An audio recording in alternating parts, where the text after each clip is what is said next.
Now, the question is like the speaker may not have enough time to finish all the talk. If that's the case, please refrain from asking questions. You can ask questions later on during the what you call tumor board the breakout session. One important thing is that during the tumor board, we would like the participant to participate in the discussion. That way we can go back and forth with what we have. And what we would like to do is present a couple of cases as a sample. And then during the breakout sections, what we like to do is if you have any interesting cases that are of educational value, some controversy or some advice, we would like you to present those cases. You don't have to have slides or anything. You can just stand up and talk. And we will try to discuss that matter and see whether we can help out with the scenario. During the tumor board, the participant will be asked a couple of these multiple choices questions. Those questions are not to test your knowledge, but it is basically try to assess what are the popular treatment here and how the staging and everything got work here. So you will be giving the clicker, and I'm sure you have a sample of a clicker.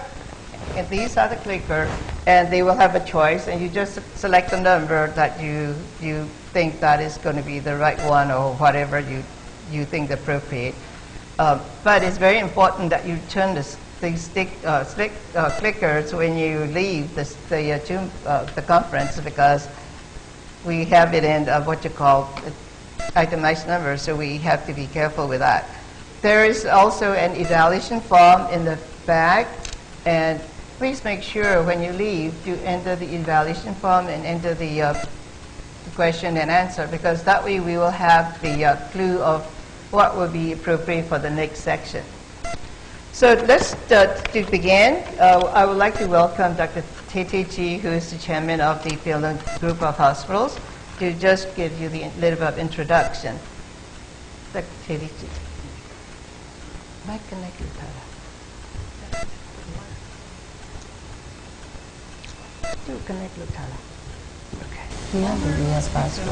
Distinguished guests and participants, colleagues, ladies and gentlemen, good morning. It's a great pleasure and honor for me to give my warmest welcome and sincere thanks to all of you who have come together here today from various countries for your cooperation, which has enabled us to conduct a highly fruitful ASCO Multidisciplinary Cancer Management course here in Myanmar. First of all, on behalf of Finland Group of Hospitals, I would like to thank ASCO for conducting ASCO MCMC in Myanmar, and all the speakers for taking your time off from your busy schedule to share your experience and expertise at this conference. I also wish to thank Professor Newton, Professor Rimmer, and Professor Soal for devoting your time and effort on coordinating this great event. And I would like to express my gratitude to co-sponsor Uong Koen and Donandan Thuy, the chair and vice chair of Cambodia Group of Companies. It's an honor for us to welcome all the participants, and I believe this ASCO MCMC will bring fruitful outcomes regarding treatments and care for cancer patients, and I'm sure this conference will give great benefits to all the participants as well as our people. Thank you.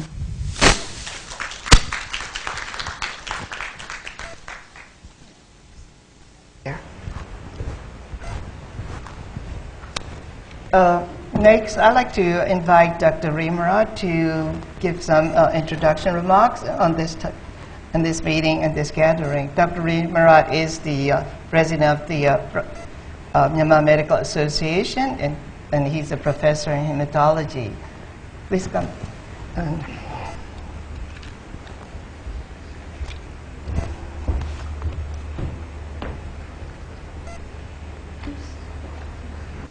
Thank you. Good morning, ladies and gentlemen. It gives me great pleasure to have the opportunity to address you this morning at the ASCO Multidisciplinary Cancer Management course, jointly organized by the Oncology Society of the Myanmar Medical Association and ASCO International, and sponsored by the Penlong Group of Hospitals. I believe this is the first time ASCO International has come to Myanmar to hold such a course, and I would like to welcome all the members of the ASCO team and thank them all for making this cancer management course possible. Today, indeed, is a landmark occasion for all doctors caring for cancer patients in Myanmar. ASCO, or the American Society of Clinical Oncology, is a professional organization representing physicians of all oncology subspecialties who care for people with cancer, founded in 1964 with worldwide membership exceeding 30,000, all united by the common concern for the patient with cancer. Today, ASCO is a world-renowned organization which holds many conferences on cancer, publishes journals, facilitates the education of doctors involved in cancer care, and collaborates with medical and research organizations worldwide. Through ASCO International, it has held many cancer management courses like this one in many developing countries. ASCO has been highly successful in advancing and disseminating medical knowledge and contributing greatly to the improved diagnosis, treatment, well-being, and longevity of hundreds and thousands of fellow citizens with neoplastic diseases, and to aid in the prevention of many others. We are indeed very proud and honored to have with us today representatives of such an esteemed organization. The Myanmar Medical Association was founded in 1949. It is a voluntary, non-profit, professional organization, and the main objective is to promote high standards of medical practice and ethics in Myanmar. It is an umbrella organization for many specialty societies, including the Oncology Society, and its main activities are educational, and every year we hold many conferences and meetings with international participation.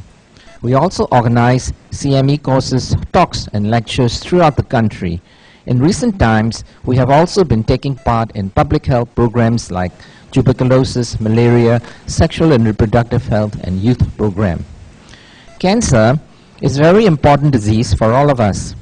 In Myanmar, the leading causes of death are still infections like malaria, tuberculosis, and HIV/AIDS. However, cancer is catching up very quickly, and as the prevalence of infectious diseases are coming down, non-communicable diseases will become the leading causes of death in the near future. And among the non-communicable diseases, cancers rank second after cardiovascular diseases at the present. 11% of deaths in Myanmar are due to cancer, and death rates from cancer in Myanmar, men and women, stand third and fifth highest in the Southeast Asia region. Cancer-related deaths in developing countries are expected to double within 2 years. When we were medical students, and that was several decades ago, the diagnosis of cancer would mean, for many patients, an incurable condition, pain, suffering, catastrophic costs, and miserable death. That perception still exists for many people in this country. Science, however, has made considerable advances. Today, we understand the biology of cancers a lot better, and there are many new treatment modalities. However, advances also mean more sophisticated equipment are necessary and more advanced diagnostic tests required. Many new treatment regimens have become available. This means oncologists, pathologists, radiologists, and others would also need to be trained in modern methods. Nurses, technicians, and other paramedical staff are also required as team members. This means a lot of investment in the field of cancer management, human as well as material resources.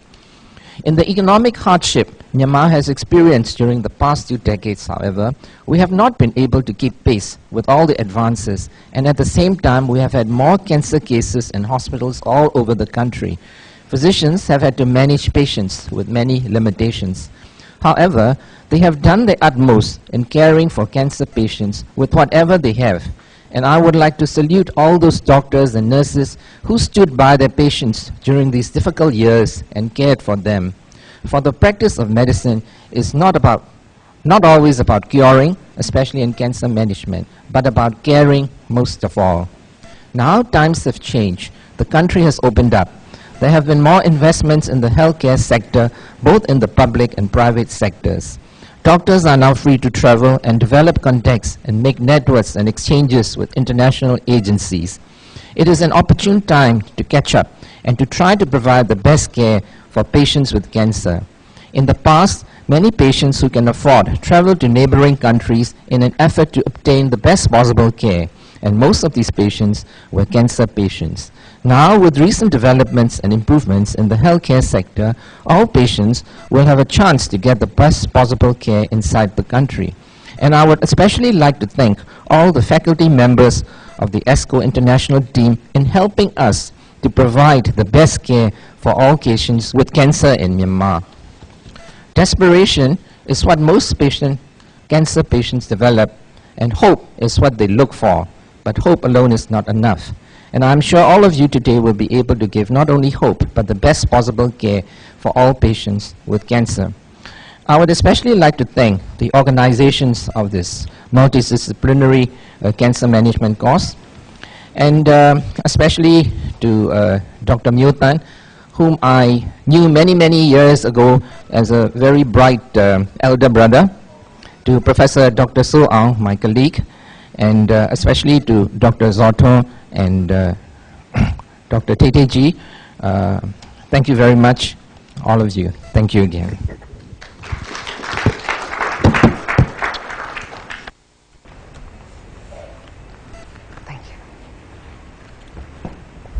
Thank you, Dr. Rimra. I think the next person that I would like to invite is Dr. Soang. He's the president of the Myanmar Oncology Society, and as you well know, he is well-known oncologist here in Myanmar. Dr. Soang.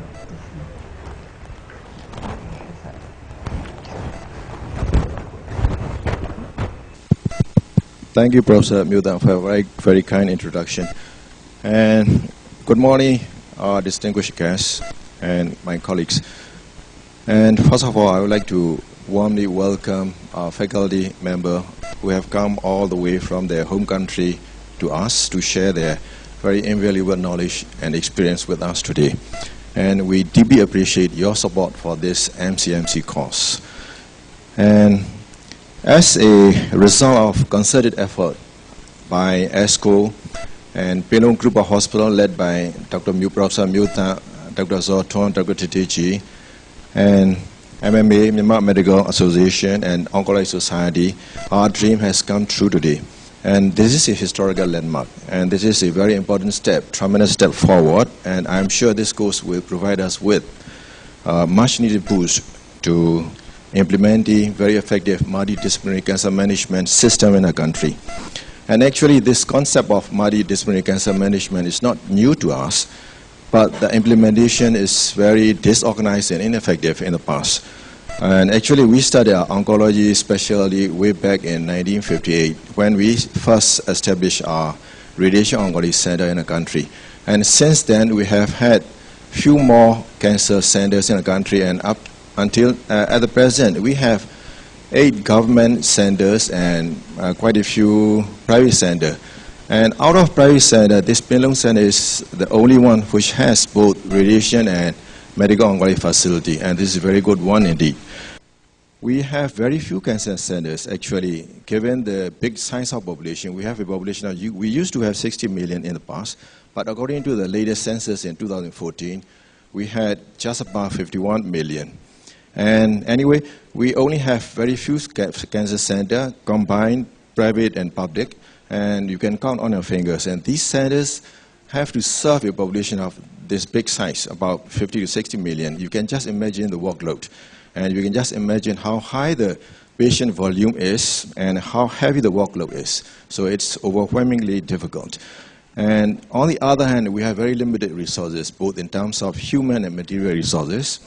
And so this multidisciplinary teaching course is very important, especially what I would like to come out from this meeting is resource appropriate guidelines or something like that, so that will be useful for our country to be used.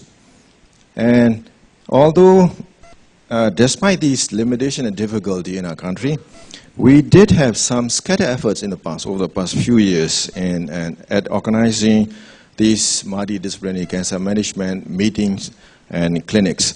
And for example, we do have regular weekly cancer joint clinic between Oncology Center in the Yangon General Hospital and Facial Maxillary and Oral Medicine Plastic Surgery Department on weekly basis. And we do have monthly regular clinical meetings for each allied specialties where we can present our cases and discuss the management of those cases.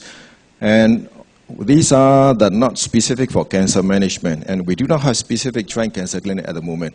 But we did have one when I was in the service, government service, and we did it every other week at the Yangon General Hospital. And then we also did have one gynae oncology multidisciplinary tumor board at the Central Women Hospital. It was in the past. And for some reason uncountable to me, these were not sustainable. And so what happened is that the patients suffer from lack of these multidisciplinary management causes. And they were and they are deprived of the benefit of this multidisciplinary management. And the patients suffer from lack of cooperation and coordination between pathologists and clinicians, and from lack of coordination and cooperation among the clinicians themselves, and also among the different allied specialty as well. So as you all know, proper diagnosis, pathological diagnosis, proper staging, and proper choice of modality of treatment, and proper sequence of treatment is very important. They are very important components of multidisciplinary management, and this can make the difference between life and death when it comes to cancer management. So this is especially true in today's era of personalized medicine. So it is high time that we join our hands together, we scientists join our hands together and implement, with the support of ASCO and international organization, implement an effective multidisciplinary management clinics and meetings. And I do hope that this MCMC course will go a long way in driving this message home and will in helping us implementing and very effective multidisciplinary management for each and every cancer, especially those 3 cancers which we are going to talk about over a couple of days, say breast, say colon, and lung cancer. So I would like to especially thank ASCO and international other experts from different countries who come over here to organize this course. And with this remark, I would like to conclude my presentation of MCMC in Myanmar. Thank you.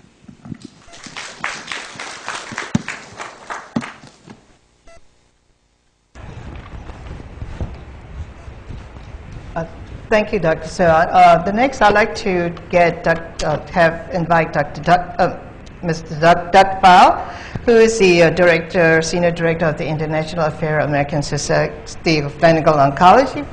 And basically, he's responsible for expanding the knowledge all over the world. Doug, would you be glad to come in and give a talk? Great. Well, is this working? Fantastic. So first of all, I just want to thank, on behalf of ASCO, Dr. Mio, Dr. Su Ong, colleagues, the partner organizations to pull together this course. Thank you so much for inviting ASCO. It's really our honor and privilege to be here and to work with all of you to help improve cancer care in Myanmar. Just briefly, I wanted to see if we could do a show of hands. I'm interested to see who is in the audience. So if you are a medical oncologist, can you raise your hand, please? Great. Fantastic. Radiation oncologist, can you raise your hand? Fantastic. Surgeons, can you raise your hand? Great. Nurses, can you raise your hand? Excellent. Fantastic. Pathologists, do we have any pathologists? Excellent. Now I'm going to start offending groups because I can't think of any registries, cancer registries. Yeah. Well, I think that gives a very good sense of the multidisciplinary group that we have here. And my advice to you as you go through the next 2 days is to think about what changes you can make in your practice as you listen to the talks. Change is not always easy. It can be difficult, but if you start with small changes and then build from there, it will be amazing what you can do in a short time. So let me just very briefly, I know we're short on time, go through a little bit of what ASCO and ASCO International is as some background. So ASCO is today an international organization. A third of our membership is from outside the United States, and actually a majority of the attendees that come to our meetings come from outside the United States. So we take very seriously our responsibility, excuse me. So here you can see, it's a little hard to see, but a map. The dark colors are where we have members around the world. And we take very seriously this global responsibility to work with our members around the world to improve cancer care. I hope that those of you who are not currently ASCO members would consider joining ASCO. A few opportunities here to bear in mind. One is that if you are still receiving your training on oncology, you can join ASCO for free. And so this is a way to join the community at no cost and to get to know ASCO a little bit better and pursue those opportunities. We also have a reduced membership category for countries like Myanmar, and I can give you more information about that during the break. I think for Myanmar it may be $175 a year to join ASCO in this category. So just very briefly, a few years ago ASCO launched ASCO International, and this was really a recognition of the rise of cancer in countries like Myanmar, low and middle income countries that are seeing a dramatic shift in the disease burden. And the strategy here is to link up ASCO members in countries like Myanmar with ASCO members outside of the country to share knowledge through courses like this and other programs, which I will describe very briefly. So ASCO International really has 3 pillars. One is to improve quality of care. We also aim to accelerate innovation and research through research grants and other opportunities, and also to support professional development of the oncology community. So we improve quality of care through training courses like this. We have a few other programs which I'll touch on very briefly. So we have training courses, palliative care, cancer prevention. We're launching a new course this year to train primary care providers in aspects of cancer control, covering early detection, cancer prevention, other topics that they can put into their practice. We have a program called the International Cancer Corps, which sends ASCO members to specific hospitals in low and middle income countries to do a comprehensive development of their oncology capacity. And the Best of ASCO program shares highlights of the ASCO annual meeting in different countries around the world. In terms of supporting research, we offer a training workshop on research skills, which certainly we can explore whether there's interest in Myanmar for such a workshop. And we also provide research grants to help support research in countries like Myanmar. And in fact, through this program, the Innovation Grants Program, we're funding Dr. Theda here in Myanmar, who is doing cervical cancer research, and as well as other investigators in other low and middle income countries. This is a program through our Conquer Cancer Foundation, and we're very pleased and privileged to have the chair of the foundation here with us today, Dr. Penley. He'll be speaking later on today. And I encourage you to talk to me and talk to Dr. Penley about opportunities through the foundation to support your research ideas. Here are some other Conquer Cancer Foundation research awards and opportunities. And then finally, in professional development, we have the IDEA Award, which is for younger oncologists who are looking for mentoring opportunities and ways to visit, to participate in the ASCO annual meeting. So we have just concluded the IDEA round this year, but we will be starting up again next year. And those of you who are in the earlier stages of your oncology careers, I encourage you very much to consider this, this award. And the Life Fellowship provides an opportunity for you to spend time with your mentor at their institution in the United States or Canada for a longer duration, for a year. There are very few of these. We do one or two of these awards each year, so it's very competitive, but it's a fantastic opportunity. So just finally, encourage you at the end of the course to complete the evaluation form that helps us to improve these courses and understand what is working and what is not working. So please provide your feedback. And that's it. There is my contact information. And please talk to me during the breaks. Send me an email. I'd be happy to give you more information about ASCO membership and other opportunities through ASCO International. So thank you very much, and look forward to the next few days. Thank you. Thanks, Doug. Appreciate that. Okay, now I think we can just start going to the main topics.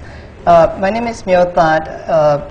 I'm basically from the, I worked as an attending physician at the Baltimore VA Medical Center, and also as a assistant clinical professor of medicine at the University of Maryland Greenbaum Cancer Center. The topic that I'd like to start today is about screening colorectal cancer. I'm sure a lot of people know about it, but I thought it would be nice to refresh it.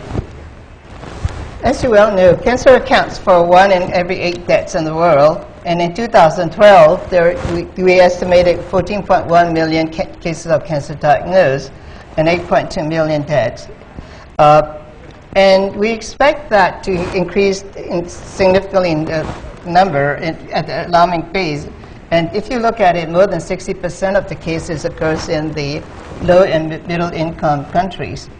And part of it is because of aging population, and part of it is the adoption by these third world countries into these Western lifestyle, the bad lifestyle, as you well know, having poor diet, increased obesity, physical inactivity, and smoking. And that basically causes the increase in the cancer in these third world countries, particularly since they're not doing any prevention or screening or increased cancer awareness. On the other hand, in the United States, in the Western country, we found that we have significant progress in colorectal cancer. The 5-year survival rate, in fact, has definitely increased, increased from like 46% to 48% in 1975, all the way to 2009. If you look at it, it has significantly increased to 66%.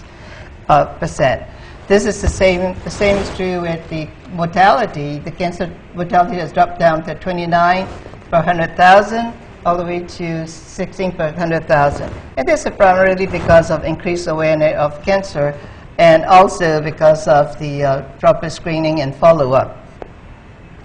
As you well know, the progress of cancer, starting from normal mucosa all the way to cancer, is relatively straightforward. Starting with normal cells, increased proliferation of hyperplasia, to small adenoma, to large adenoma, and finally to cancer. And all these steps are basically caused by mutation in these genes. And we are finding more and more genes in that regard. And so the interesting thing is it takes about 10 years from the normal to develop into cancer. So that's one of the reasons why we recommend colonoscopy once in every 10 years for a normal individual.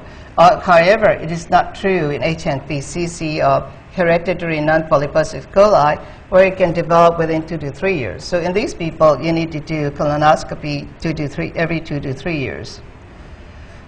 Most of colorectal cancer, however, is sporadic. It occurs as a random mutation of the genes and chromosome, and only 15% is caused by hereditary colorectal cancer. And what are the risk factors? Naturally, personal risk is the most important one. If you have an increase in, if you have colorectal cancer, there's a significant increase. You want to develop another one. If you have a family history, like a first-degree relative who developed cancer, then the chance of you getting another cancer is higher. Diabetes is very interesting because it increases insulin, and as a result, increases the insulin-like growth factor that stimulates carcinogenesis. Alcohol and smoking, as you well know, are not good at all because they increase colorectal cancer. Diet, particularly red meat and low-fiber diet and low-fruit diets are very increase in causing cancer because it releases nitrosamine in the body system. We have found now that obesity and physical inactivity are very important because there is significant increase in not just colorectal cancer, but also in other cancers. This is a graph, the study done by one of the large cooperative group that looks at the body mass index and relapse progression-free survival or the increase in survival. If you look at the green graph, you notice that it is caused by underweight people. On the other hand, if you look at the next graph, you find that it occurs in obese patients. So naturally, having overweight is not really good at all. And the same is true with physical activity. And people who do regular exercises have better survival than people who are just not doing any exercise at all. Of course, other risk factors include inflammatory bowel cancers. The inflammatory bowel cancers got 40% of them developed in colorectal cancer, and that includes ulcerative colitis and Crohn's. And ulcerative colitis, you have to be aware that it takes about, particularly for 10 years after pancolitis, you have to be started worried about getting cancer. And these people need to be aggressively followed with the periodic colonoscopy, and if there are any dysplasia, they need to be referred to a surgeon for prophylactic colectomy. Crohn's disease, however, is segmental, so you can do a segmental resection based on the changes. And these are other hereditary colorectal cancers. Of course, among them, the most important two are hereditary non-polyposis coli and familial adenomatous polyposis. Hereditary non-polyposis coli cancer, or Lynch syndrome, occurs in about 4 to 10% of the colorectal cancer.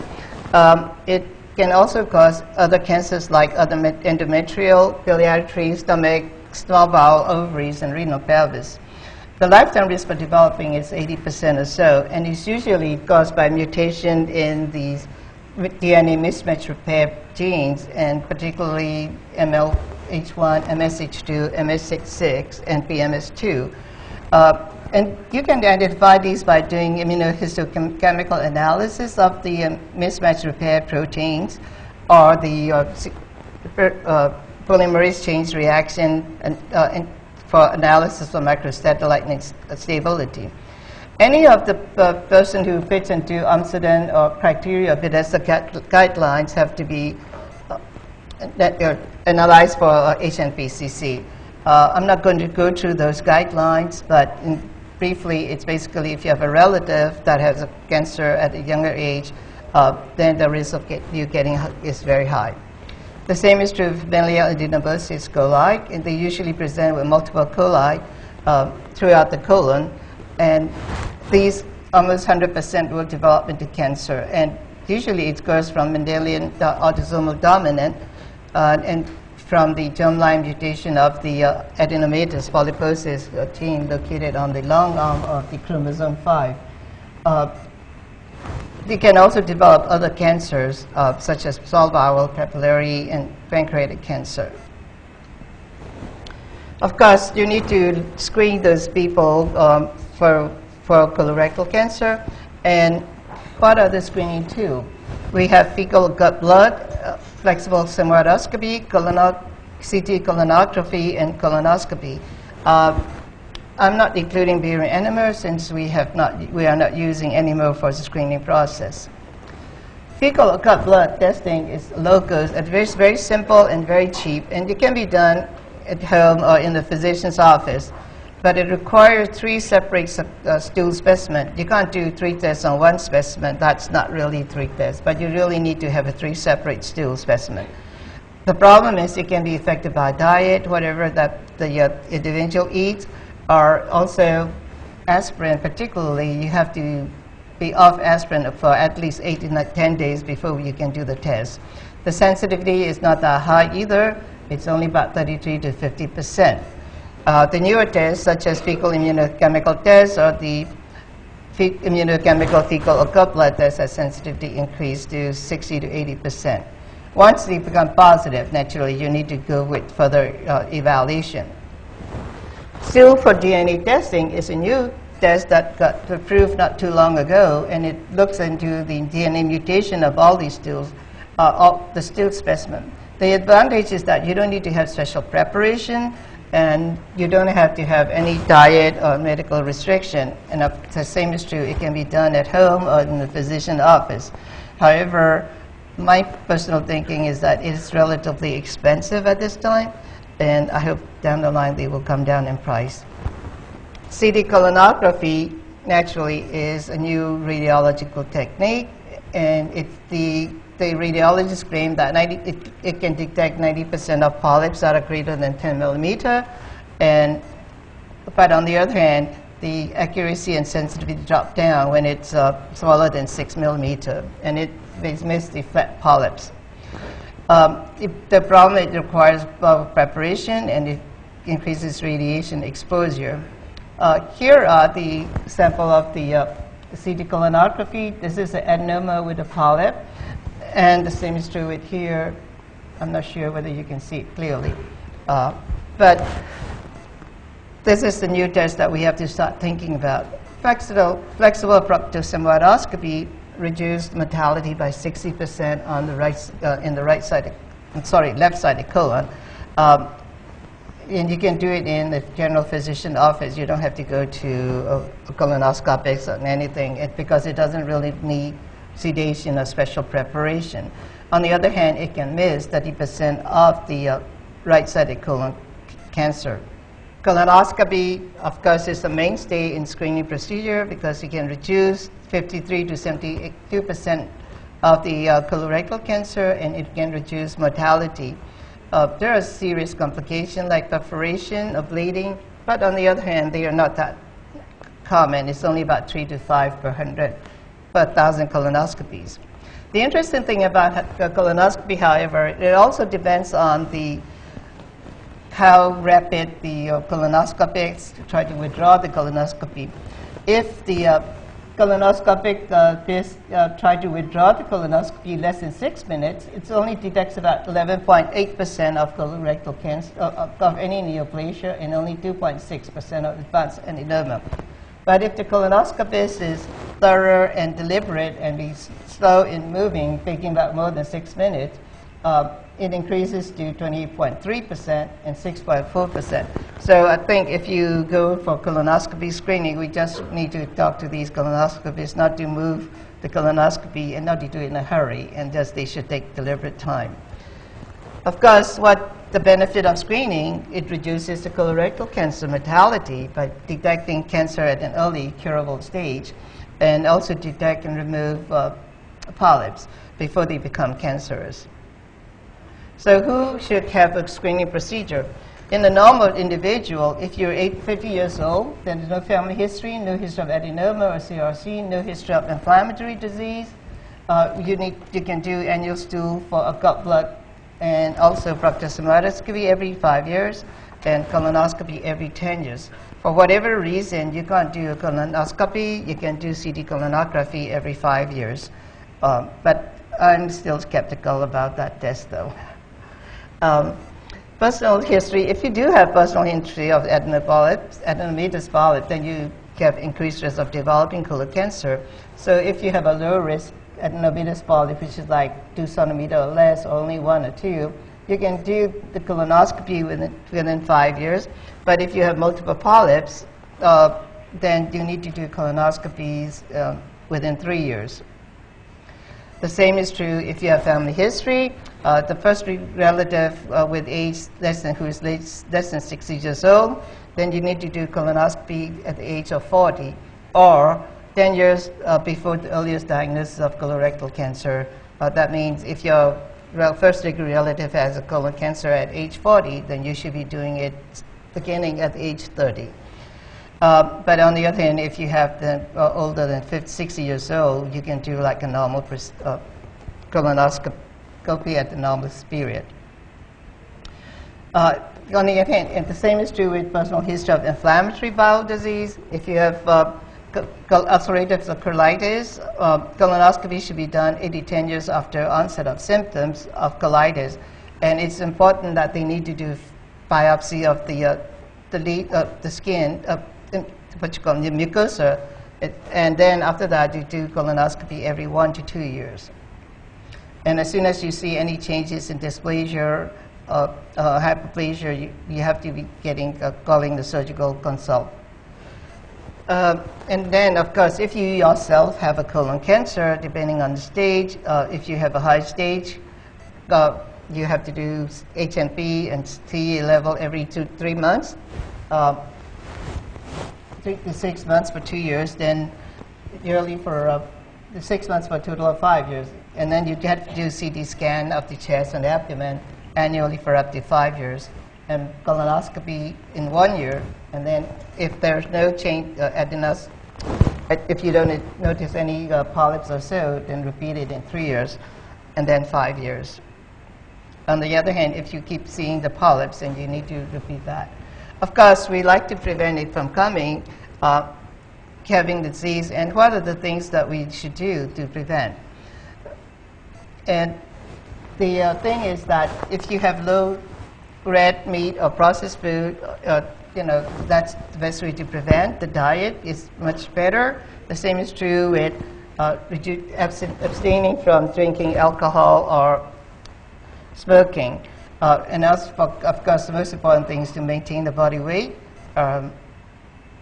and to do regular exercise. This is American Cancer Society guidelines score in risks of cancer. What it means is that they follow about 65,000 women for 12.5 years. And if these people follow strict guidelines such as maintaining body weight, regular exercise, and abstaining from alcohol and smoking, it reduces any cancer by 17%, and breast cancer by 22%, and colorectal cancer by 52%. So you can really reduce the incidence of cancer if you really are aware of the disease. And one of the things that has been popular recently, is aspirin, and people take aspirin to prevent cancer. But the thing is that it's very interesting. It inhibits prostaglandin peroxidase synthase related pathway. And then the interesting is that one study showed that it reduces colorectal cancer by 50% in individuals who have high levels of 15-hydroxyprostaglandin dehydrogenase. Unfortunately, we can't do the test on every individual. Aspirin, unfortunately, all the studies have been looking at with high dose, more than 300 milligram, and then naturally that's a problem because we do see some side effects like bleeding. So currently we don't recommend to take it regularly because we don't really know the dose and the duration that we need to do to find out how effective that is. The same is true with NSAID or COX inhibitor. We know that Sulindac and celecoxib reduces the adenomas in familial adenomatous polyposis. However, we don't really know. We have the same problem of finding the dose, duration, and the drug that we need to take. And of course, we have to be concerned about the side effects of the disease, such as GI irritation, bleeding, and renal toxicity. So there are some ongoing studies, and as long as we don't have the conclusive data, we should not be taking that to prevent the disease. Statins have become popular recently, and there are very interesting studies going on because it inhibits cell proliferation and apoptosis and inhibit angiogenesis in addition to the regular and lipid-lowering effect. The only problem with statin is that the results are not conclusive, but they have found that using statin after diagnosis of colorectal, it may be beneficial. Currently, the large cooperative trial is looking into this and recruiting patients, but like I said, until we get more data out of it, we shouldn't be taking statin to just prevent colorectal cancer. Metformin, the anti-diabetic diet, anti-diabetic medication is also becoming very interesting because it has a direct effect by inhibiting adenosine monophosphate kinase, which affect we call it mTOR pathway, and indirectly it also reduces the insulin. That way we also reduce insulin-like growth factors to prevent the disease. And interesting that in diabetic patients, they claim that it reduces the incidence of mortality of colorectal, breast, and pancreatic and hepatocellular carcinoma. But the problem is the studies are all retrospective. It's not really thoroughly organized study, and so we don't have a real conclusive data. So at this present time, with the same thing, we don't recommend taking them. And of course, there are lots of people who like to take vitamins, and vitamin D is particularly interesting because they found increased cancer in countries that are away from the equator. But the problem is they are primarily observational, and the role of vitamin D supplementation is not thoroughly studied. Selenium naturally is one other drug that people are very, I think, popular and taking regularly all the time. The only problem is that they did have a recent meta-analysis looking at, I think, 8,000 patients, and they found that selenium doesn't really reduce the colorectal cancer. Of course, the other vitamins such as vitamin A, vitamin E, and beta-carotene, we have to be concerned because there are studies that show that they increase the cancer incidence of lung, stomach, and prostate. So we have to weigh those consequences before we think about taking them. And of course, what do we do basically is the most important thing to me is that you maintain the body weight and doing regular physical exercise. Thank you for that. And for next discussion, we'd like to have Dr. Tan to discuss on the pathology of colorectal cancer. As you know, Dr. Tan is a professor at the Singapore General Hospital and the Department of Pathology. She's also a professor of the Duke National University of Singapore. And she has published many papers, and I'm hoping that she can present all this knowledge to us. And this is...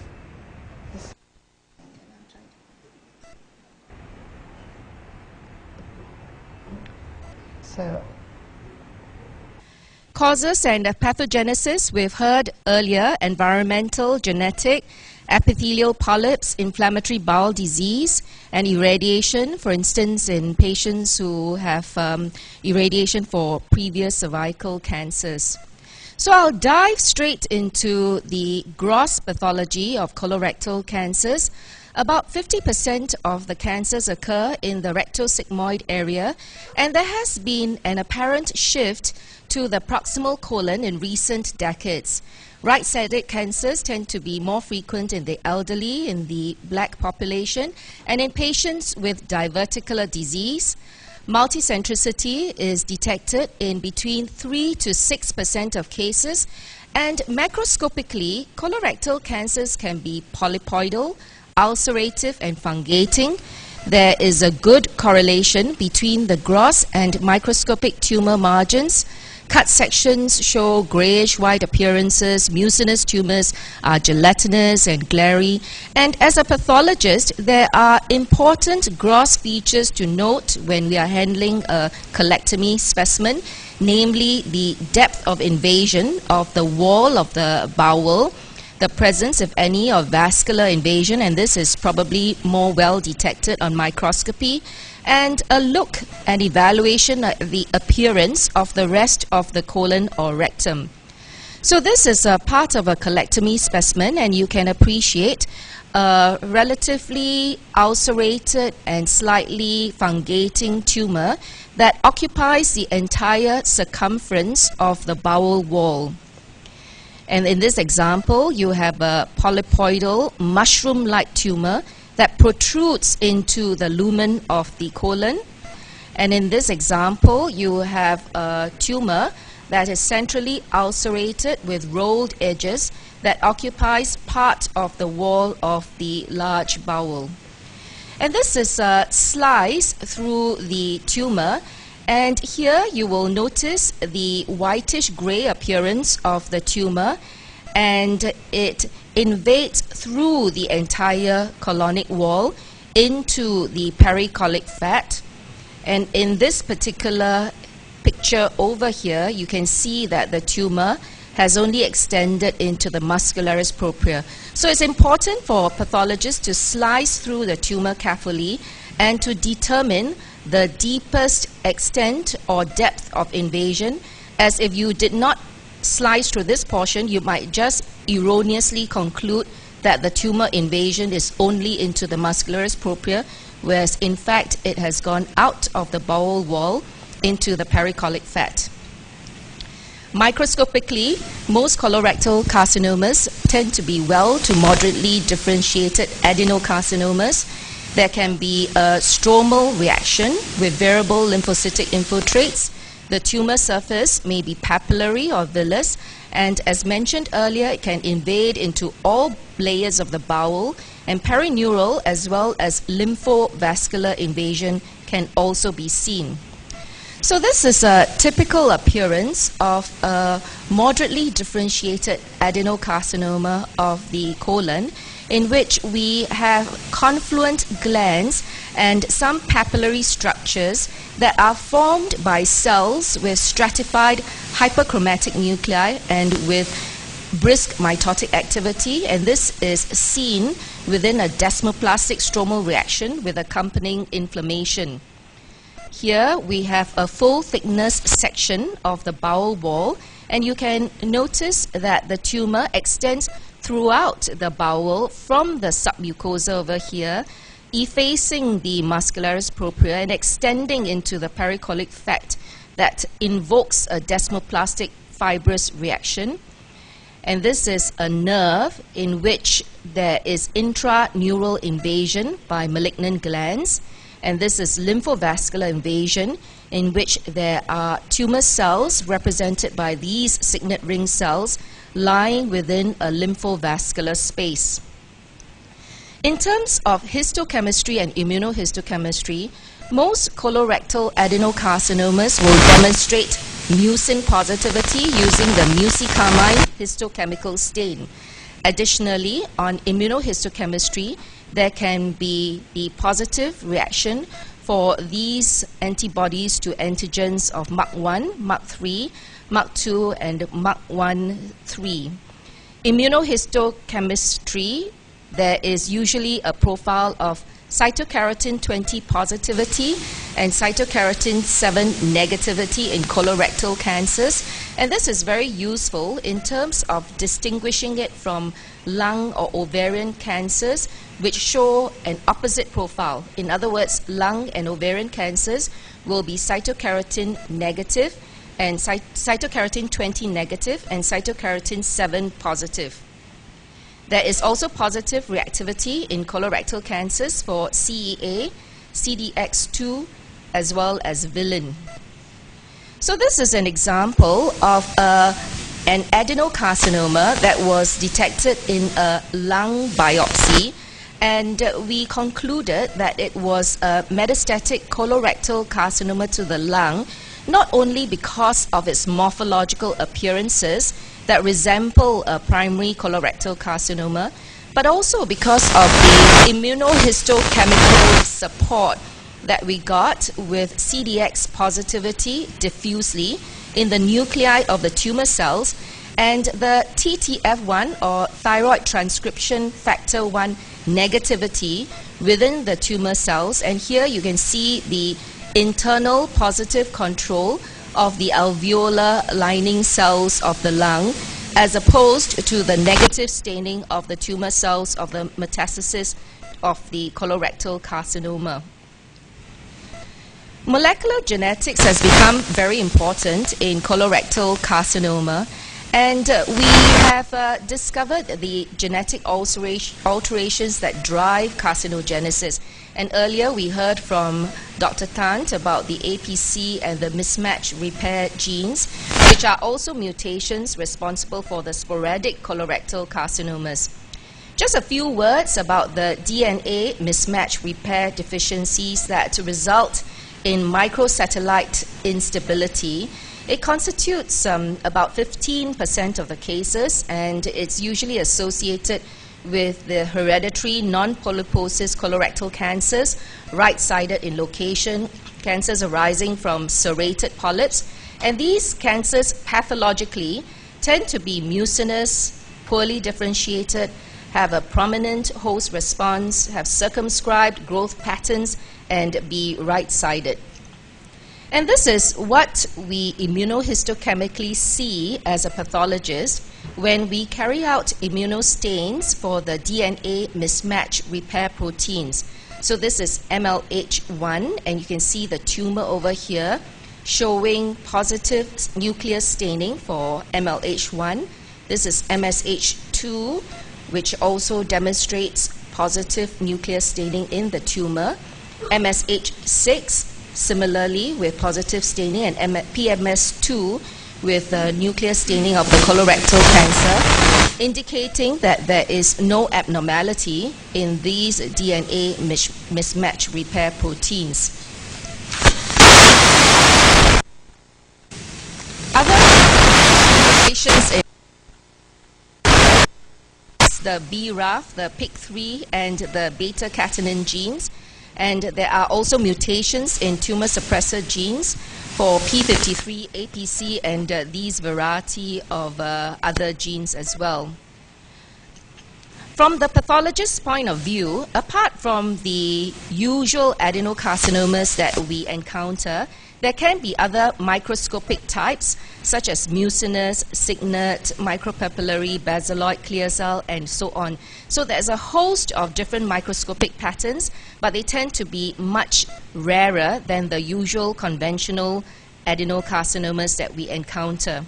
So this is just an example of one of the less frequently encountered subtypes of colorectal cancer, and this is a signet ring adenocarcinoma, and you know why it's called signet ring, because of the appearance of the cells showing this peripherally compressed nuclei and this cytoplasmic vacuole or mucin that pushes the nucleus to its side.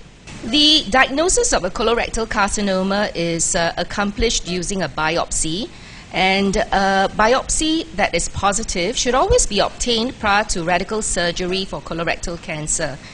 These biopsies are obtained from multiple areas, particularly in large lesions, so that you get a better representation. And it's always very important to have close communication between the pathologist, the endoscopist and the surgeon. In other words, it's a multidisciplinary type of effort to make the diagnosis as well as to treat the colorectal cancers. And an intact biopsy of adequate size and depth with proper orientation of the specimen is very important. So just a few words about staging. Staging of colorectal cancers have evolved over the years. It started off with a Duke system, which is three-tiered, A, B, C, in 1937. It later on, there was the Essler and Collar system in 1954, but now the AJCC UICC system with a T and M classification is the most widely adopted. So here we have the TMM staging for colorectal carcinoma, and just to look at the T stage over here, TIS is when the tumor is confined to the mucosa, carcinoma in situ, T1 into the submucosa, T2 the muscularis propria, T3 into the subserosa, and T4 when it perforates the peritoneum or attaches or invades adjacent organs, and N0 is when there is no nodal metastasis.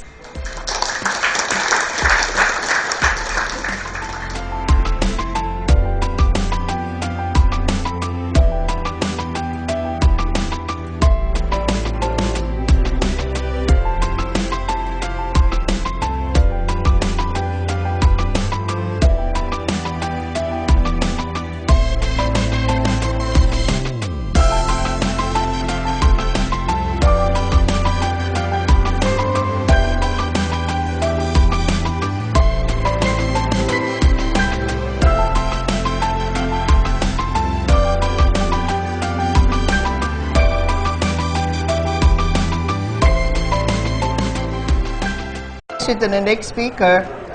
Next speaker is Dr. Michael Chody. He's a very good friend of mine that we knew since he was at his tenure at the Hopkins. He is now the Chief of Department of Surgery, a Division of Surgical Oncology at University of Texas, Southwestern Medical Center. And he is a well-known GI surgeon. His experience in pancreatic cancer and liver cancer has been really renowned all over the world. He has published many papers, and I'm glad that, I'm really excited that he is willing to come and give a talk here. So, Dr. Chody, please come up to the podium.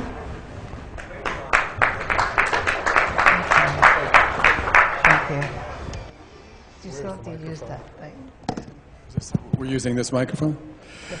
So I'd like to thank all of you. We're going to focus now on continuing the theme of colorectal cancer with the surgical management.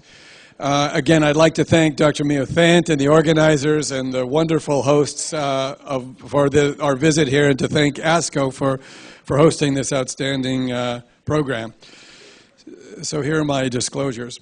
So first, as we heard about, colorectal cancer is a big problem. It's one of the most common malignancies worldwide. In the U.S., it's you can see the third most common cancer in men, second in women, and worldwide the incidence is going up. You heard about, we don't know if it's the Western diet or whatnot, but in many developing countries, as liver cancer and head and neck cancer, cervical cancer is going down, the topics we're going to be hearing about breast cancer, in particular colorectal cancer, the incidence and is going up.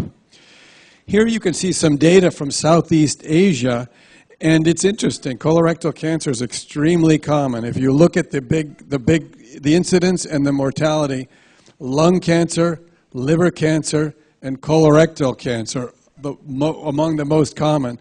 So you can see in men, you've heard about third leading mortality. But because it involves both men and women, overall, it's an extremely common malignancy. As you also heard, it's a very preventative. So this is an area where education and multidisciplinary management is important. Here's some data in Southeast Asia. You can see, of course, Myanmar here. Look at some of the GI cancers, oral, esophagus, liver, and so forth. So you can see the incidence of esophageal cancer quite high, liver cancer high, but you can see here, compared to even Thailand, the incidence actually of colorectal cancer is slightly less in Myanmar compared to the other regional countries in this area based on the incidence per 100,000. This is in data for males, but similarly in women. So again, common malignancy. I'm going to focus briefly on an overview of the surgical management, arguably the real mainstay of treatment, really the only curative option, surgical management. So we'll talk about treatment of primary colon cancer, rectal cancer, and even the surgical management of metastatic disease. I don't need to share with this audience the anatomy of the colon and rectum. It's really the large intestine. So the last meter or so of the intestines is the large intestine, the right colon, transverse, descending colon, and the transition to the rectum.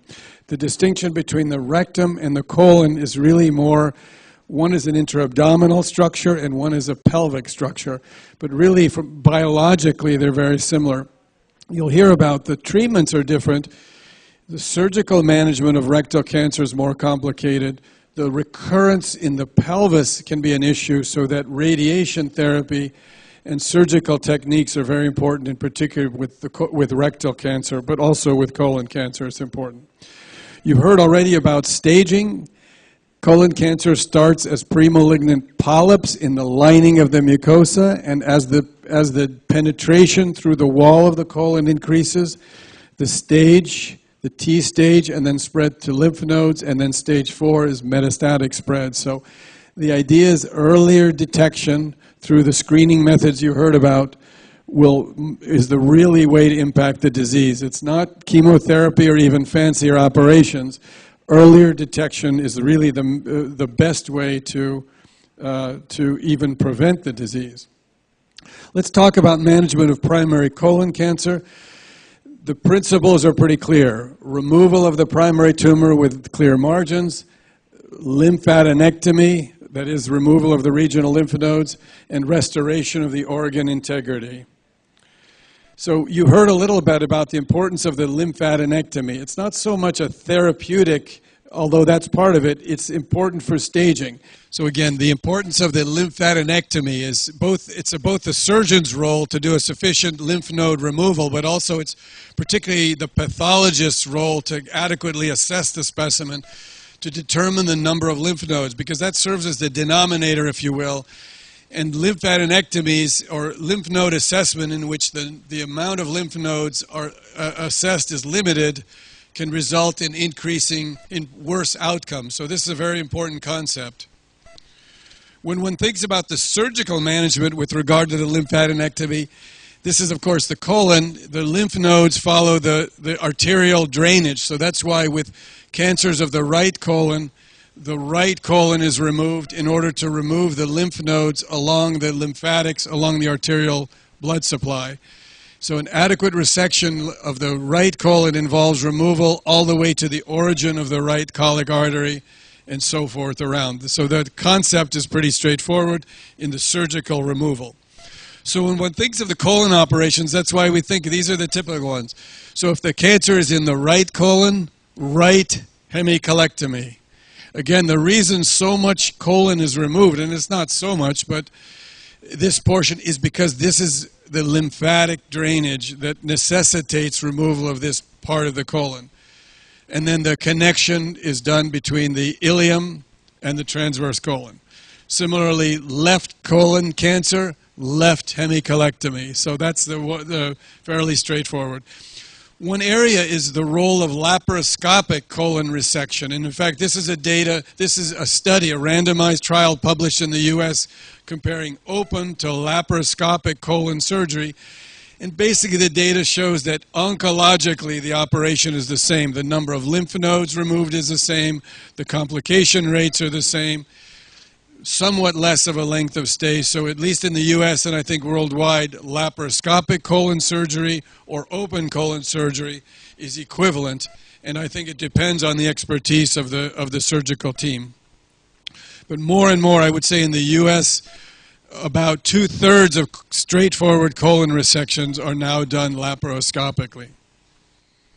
What about rectal cancer? More complicated surgically because of the proximity to the anal area, and also more important to have really a multidisciplinary approach to rectal cancer. Again, the anatomy is important. So rectal cancer is defined as the last 12 centimeters from the anal verge. The distinction between colon and rectum, increasing local recurrence, use of radiation therapy, the use of neoadjuvant. In colon cancer, we typically do the surgery first and then adjuvant therapy after. In rectal cancer, we'll more often do neoadjuvant radiation and chemotherapy prior to surgery. Very important is the sphincter preservation and the concerns about urinary and sexual dysfunction that make the operations more complex. The names of the surgical operations for rectal cancer are a little different. We typically use the term low anterior resection to mean removal of the rectum and preservation of the anal area with a low reconnection or a coloanal reconnection. This is called the low anterior resection, and this is the most common operation for rectal cancer. When the cancer is very low, very, very low, involving the anus, then a permanent colostomy is required, so-called abdominoperineal resection. It used to be that in rectal cancer, even 20 years ago, this was the most common operation. Everyone with rectal cancer, APR, abdominoperineal resection. Now, with more modern techniques, we'll talk about, only about 1 out of 20 rectal cancers need this operation. Only extremely low cancers. So we've made major advances in the reduction of the need for colostomy in patients with rectal cancer compared to even decades ago. And this is a very important principle because, of course, patients are very afraid to come to treatment for rectal cancer because they're afraid they're going to have a colostomy. And so it's rare now that we need to do a colostomy. And we'll talk about some of the reasons. And these are the ways we've made progress in the reduction of permanent colostomy. One is very important are the surgical techniques. So there are now stapling devices and methods to do the reconstruction very, very low near the anal sphincter, where in the past it was more challenging to do that. Stapled coloanal reconstruction and local resection in selected cases, transanal removal of early cancers. But also the use of preoperative neoadjuvant chemoradiation therapy can now shrink the cancer that may be against the sphincter and thus allow the ability to remove it with preservation of the anal sphincter. So preoperative chemoradiation therapy has contributed to the reduction in colostomy, as well as improved staging. So with endorectal ultrasound and pelvic MRI scans now, we're better at staging the depth of penetration and thus determine which patients may need neoadjuvant therapy or not. The other important concept in the surgical management of rectal cancer is the adequate wide removal, so-called total mesorectal excision. In the past, there was a lot of surgeons stayed very close to the cancer because they were afraid of damaging the nerves of bladder function, for example, resulting in a high incidence of local recurrence. Where now we understand that a wide, sharp dissection around the cancer to remove the full envelope of lymph nodes significantly reduces the local recurrence rate. So this is a specimen showing the fatty pad around the rectum. So it's not the distal margin that's important, it's the wide removal. In fact, if you look at the old data of the role of radiation therapy, it was often based in surgical techniques that had a very high local recurrence. If you look at the trials, the old NSABP R01, the benefit of radiation therapy in reduction of local recurrence reduced the local recurrence from, let's say, 25% all the way down to 15%, dramatic benefit of radiation therapy. But now the surgical techniques are so much better that we are seeing local recurrence even without radiation therapy in the single digits. So some of you have even questioned the role of radiation in the face of improved surgical techniques, at least for the reduction of local recurrence. So very important concept of important surgical techniques to improve outcomes in patients with rectal cancer.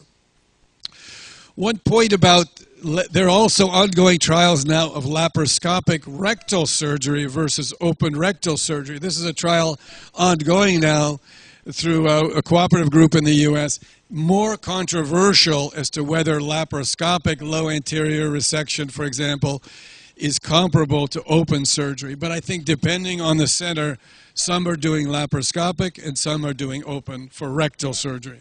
So when one talks about the role of chemotherapy, and you'll hear more about this shortly, very important, we use chemotherapy, as I mentioned, in the neoadjuvant setting for rectal cancer, in the adjuvant setting after surgery for colorectal cancer, and of course for advanced disease. When one thinks about the treatment of colon surgery, as I mentioned, typically in most cases, surgery is done first and adjuvant therapy is given after, typically only chemotherapy without radiation therapy, where in rectal cancer, more common at least for stage 2 or stage 3, neoadjuvant chemoradiation with radiation therapy, then surgery, and then more adjuvant chemotherapy. And we'll hear more in more detail in a moment. Finally, let's talk about metastatic disease and the role of surgery. Another important area where we've made significant advances, and I think it's very important to educate the medical community, including the role of surgical therapy for metastatic disease. You'll hear about, we've had significant advances in the role of chemotherapy for advanced disease, with response rates that are now becoming significantly higher and median survivals, even with chemotherapy, that are in the range of more than 2 years. But in patients particularly with limited oligometastatic disease, particularly to the liver, surgical therapy of the liver is something that's being done with increasing frequency with added benefit. So about a third or more of patients with a liver-only metastases, and these patients we should also always consider, when possible, surgical therapy of the metastatic disease. Here's a case of a patient with metastases to the right hemiliver, right lobe of the liver. This is a patient that actually received preoperative chemotherapy and then underwent successful surgical therapy of the metastases in the liver. So it's an area, and many patients, as you'll see, these are the survival rates of metastatic colorectal cancer. If surgery is an option, complete resection, we're seeing 5-year survival rates, even in this older series from Germany, reporting in the 35 to 40% 5-year survival rates. If you look at the more modern series, in fact, we published a decade or more ago, but modern series are now showing 5-year survival rates more than 50%. So arguably better than many primary GI cancers with metastatic disease, in which we're often using chemotherapy combined with surgical therapy of the metastatic disease. One important point in the management of the metastatic disease in the liver is defining resectability. And this can often be difficult. It's really we define it by the location of the metastases relative to the structures within the liver, so that we can get adequate remaining liver. And so this necessitates high quality imaging of the liver, CT scan and MRI scan in selected cases, to assess the relationship of the metastasis to the structure within the liver. And in some cases, PET scan is important to assess, and often even 3D rendering or volume analysis to determine the remaining liver, in order to determine if a patient may have resectable metastases in the liver. In fact, we've become much more aggressive. These are data from Johns Hopkins showing that in the older series, most patients had solitary single metastases you resected. Here you can see 50% had one, and very rare did we remove multiple. Now we're seeing patients 5 or more metastases, or if half the patients have 3 or 4 or more metastases. So more and more aggressive now in patients even with multiple metastases. The role of chemotherapy is very important in integration of the metastatic and potentially surgical patient with metastatic disease. And we often will think, so if we think of liver metastases either resectable or unresectable, we will integrate chemotherapy in the resectable patients either before or after removal of the metastatic disease. And in some cases, we call this neoadjuvant or adjuvant. And in some cases, we'll even use chemotherapy in the patient that's unresectable to shrink the cancer and make them now operable. An interesting concept that in fact occurs on occasion. This is a patient you can see with a large metastasis in the right liver, but it's involving the veins here and involving the left structures, unresectable. Chemotherapy, preoperative, conversion, shrinking the cancer, now the tumor is operable. So this is a strategy we'll use in selected cases as well. And this downsizing concept in situations.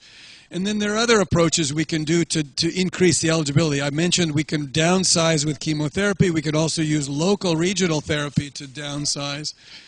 And sometimes we'll grow the remaining liver through stage resections, 2 operations to remove the cancer in the liver, for example. Or sometimes ablation, heat, a microwave or tumor ablation in cases when the cancer is not removable.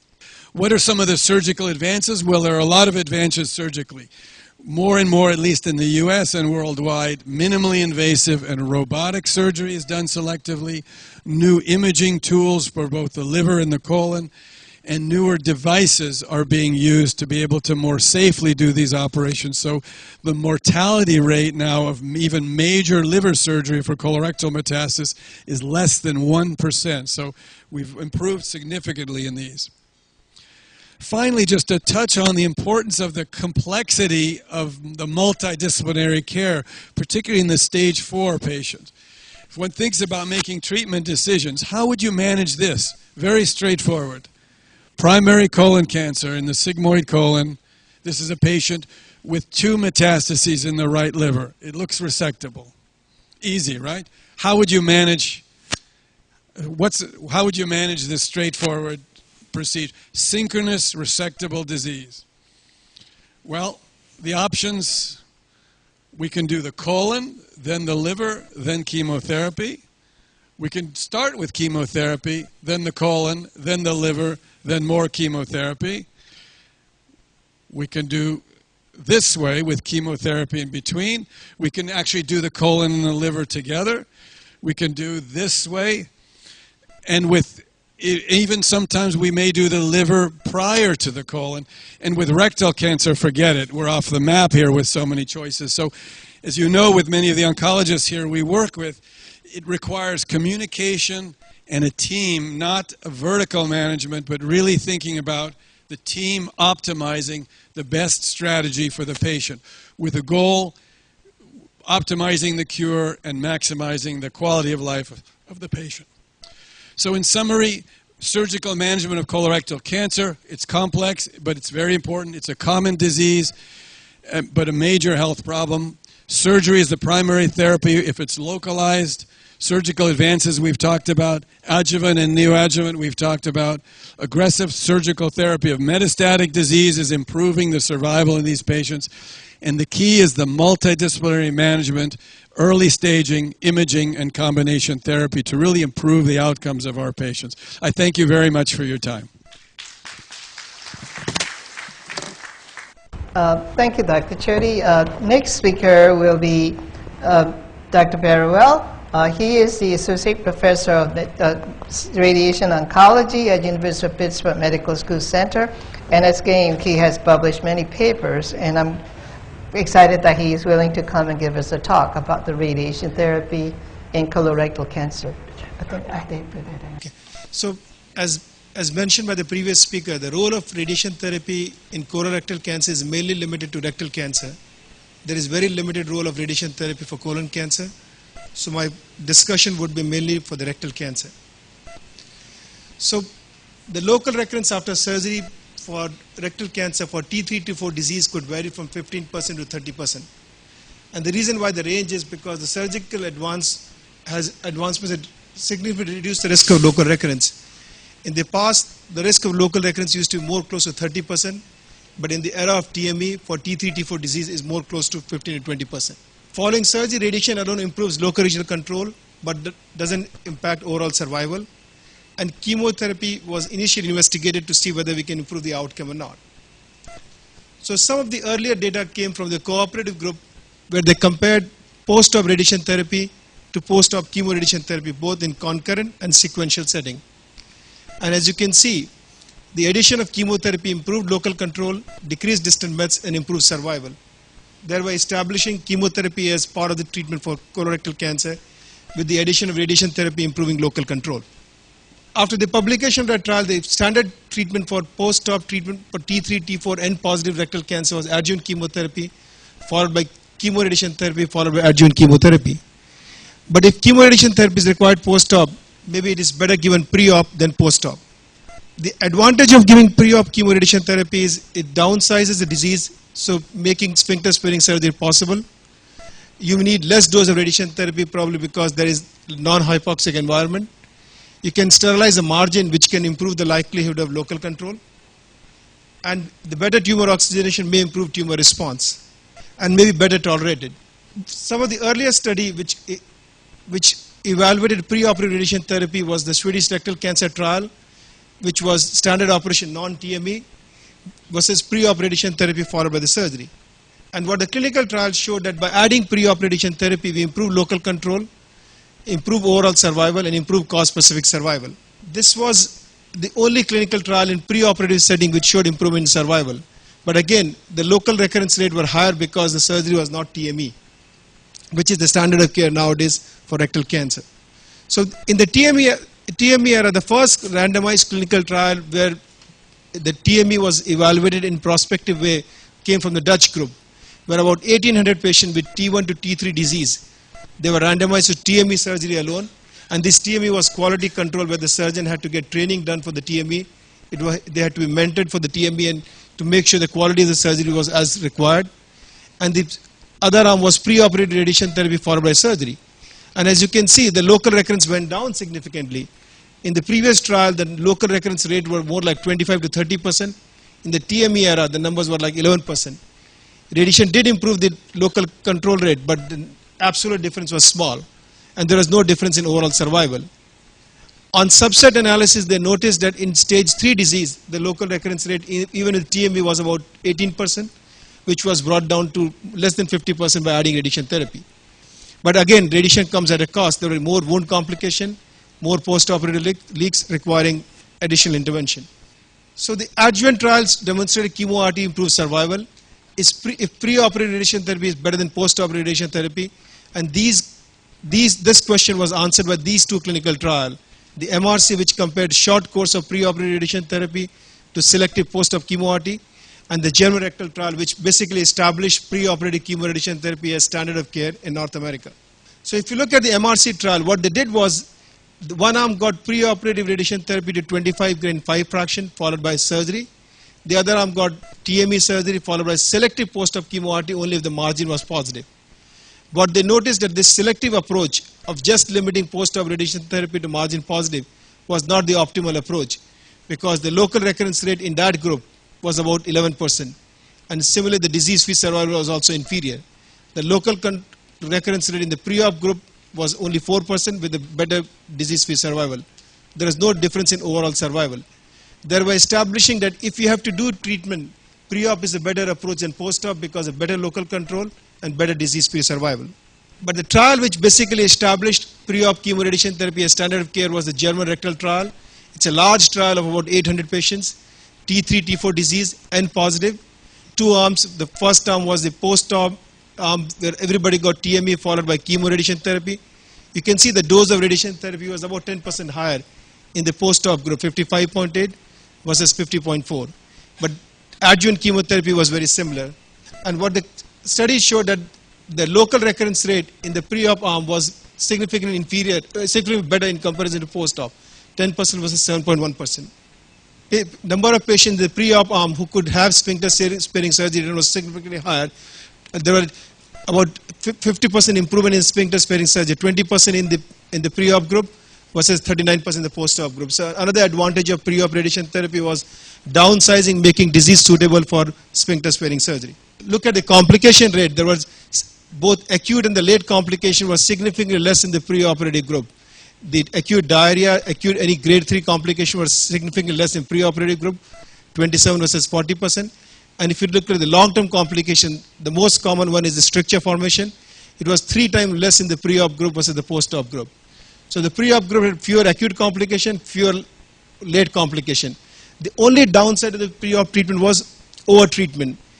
As alluded that when you do this pre-op treatment, you use endoscopic ultrasound or pelvic MRI for staging, and about 15 to 20% of the people are overstaged, even though you think they are T3, T4 disease, but at surgery they are found to have T1, T2 disease. So one downside of preoperative treatment is over-treatment for a subset of people. But the fact that the local control is better, there is more sphincter sparing surgery feasible, and less acute and chronic complication, all 4 advantages overcome the disadvantage of over-treatment. So the preoperative treatment advantages: more compliance, lower acute and chronic side effects, better downstaging which makes sphincter sparing surgery feasible, and better local control. And the only downside is over-treatment. So based on these 4 or 5 potential advantages, this has been established as standard of care for neoadjuvant chemoradiation therapy for locally advanced rectal cancer. Now, we discuss about the preoperative regimen. There are the two regimens which are used all across the world. One is 25 Gray and 5 fraction based on the Swedish data, or the protracted one, 45 to 50.4 Gray, with concurrent chemotherapy followed by surgery. The short course is more cost effective and more convenient to the patient, but in the long course you can combine with chemo, so you can have more downsizing, you have better likelihood of sphincter preservation, and maybe better functional outcome because of conventional fractionation. The first randomized trial comparing the short course to the long course was from the Polish group, about 300 patients. The short course was pre-op 25 Gray and 5 fractions followed by surgery, and the long course was a standard 50.4 Gray with 5FU and leucovorin followed by surgery. And you can see the trial was, even though it was not powered to see the difference, they did not see any difference in local recurrence rate or overall survival, and noticed less acute toxicity with the short course of treatment. At the same time, a similar study was initiated by the TROP group, which again compared the similar regimen, pre-op 25 Gray and 5 fractions, followed by surgery, followed by adjuvant chemotherapy, or chemoradiation therapy followed by surgery, followed by adjuvant chemotherapy. And if you look at the results of the trial, the local recurrence rate appeared to be a bit higher in the short treatment, even though it was not statistically significant. On subset analysis, what they noticed that if you have low-lying rectal cancer, then the local recurrence rate was significantly higher with the short course, suggesting that there is the importance of downsizing, which you don't get with short course of treatment. There was no difference in overall survival, and the grade 3 complications were comparable. The criticism of the study was it was not powered for the equivalence, and the data which shows no difference or a difference favoring long course is hard to interpret, and we need longer follow-up. So in summary, the standard of care for locally advanced rectal cancer is neoadjuvant chemoradiation therapy with 5FU plus 50.4 Gray radiation therapy. Nowadays, instead of 5FU, one can use oral capecitabine. People have done randomized trial comparing 5FU plus oxaliplatinum with radiation therapy, but the studies have not shown no difference in outcome and more acute toxicity. So the standard of care is chemoradiation therapy with 5FU or 5FU analog of capecitabine with radiation, followed by TME surgery.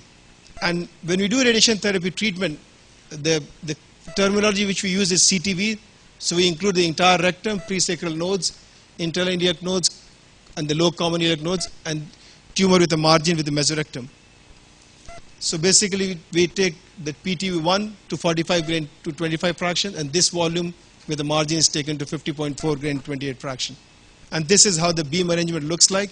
Patient is in prone position, CT simulation, prone to remove the small intestine outside the treatment volume. Most commonly 3-field technique, 2 lateral and 1 posterior field. And this is how the portal looks like for the 3D conformed radiation therapy. This way you can reduce the dose of critical organs and still cover the target adequately to improve the tolerance and improve the outcome and response rate. Thank you.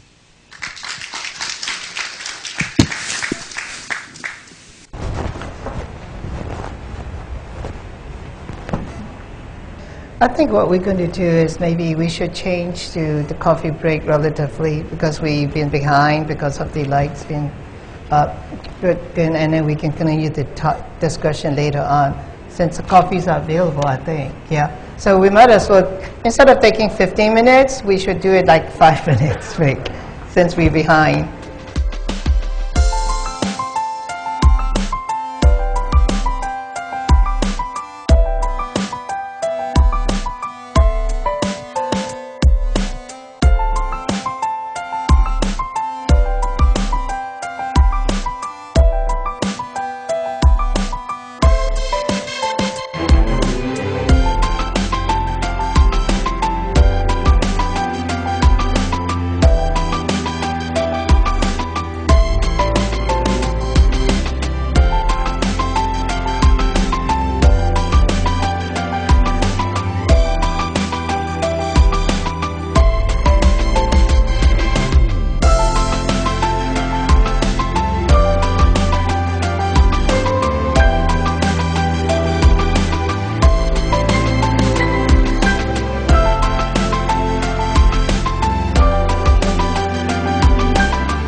I guess we should just go ahead and start, and I'm still finding that there are still people lining up. My next topic will be on adjuvant treatment of colorectal cancer.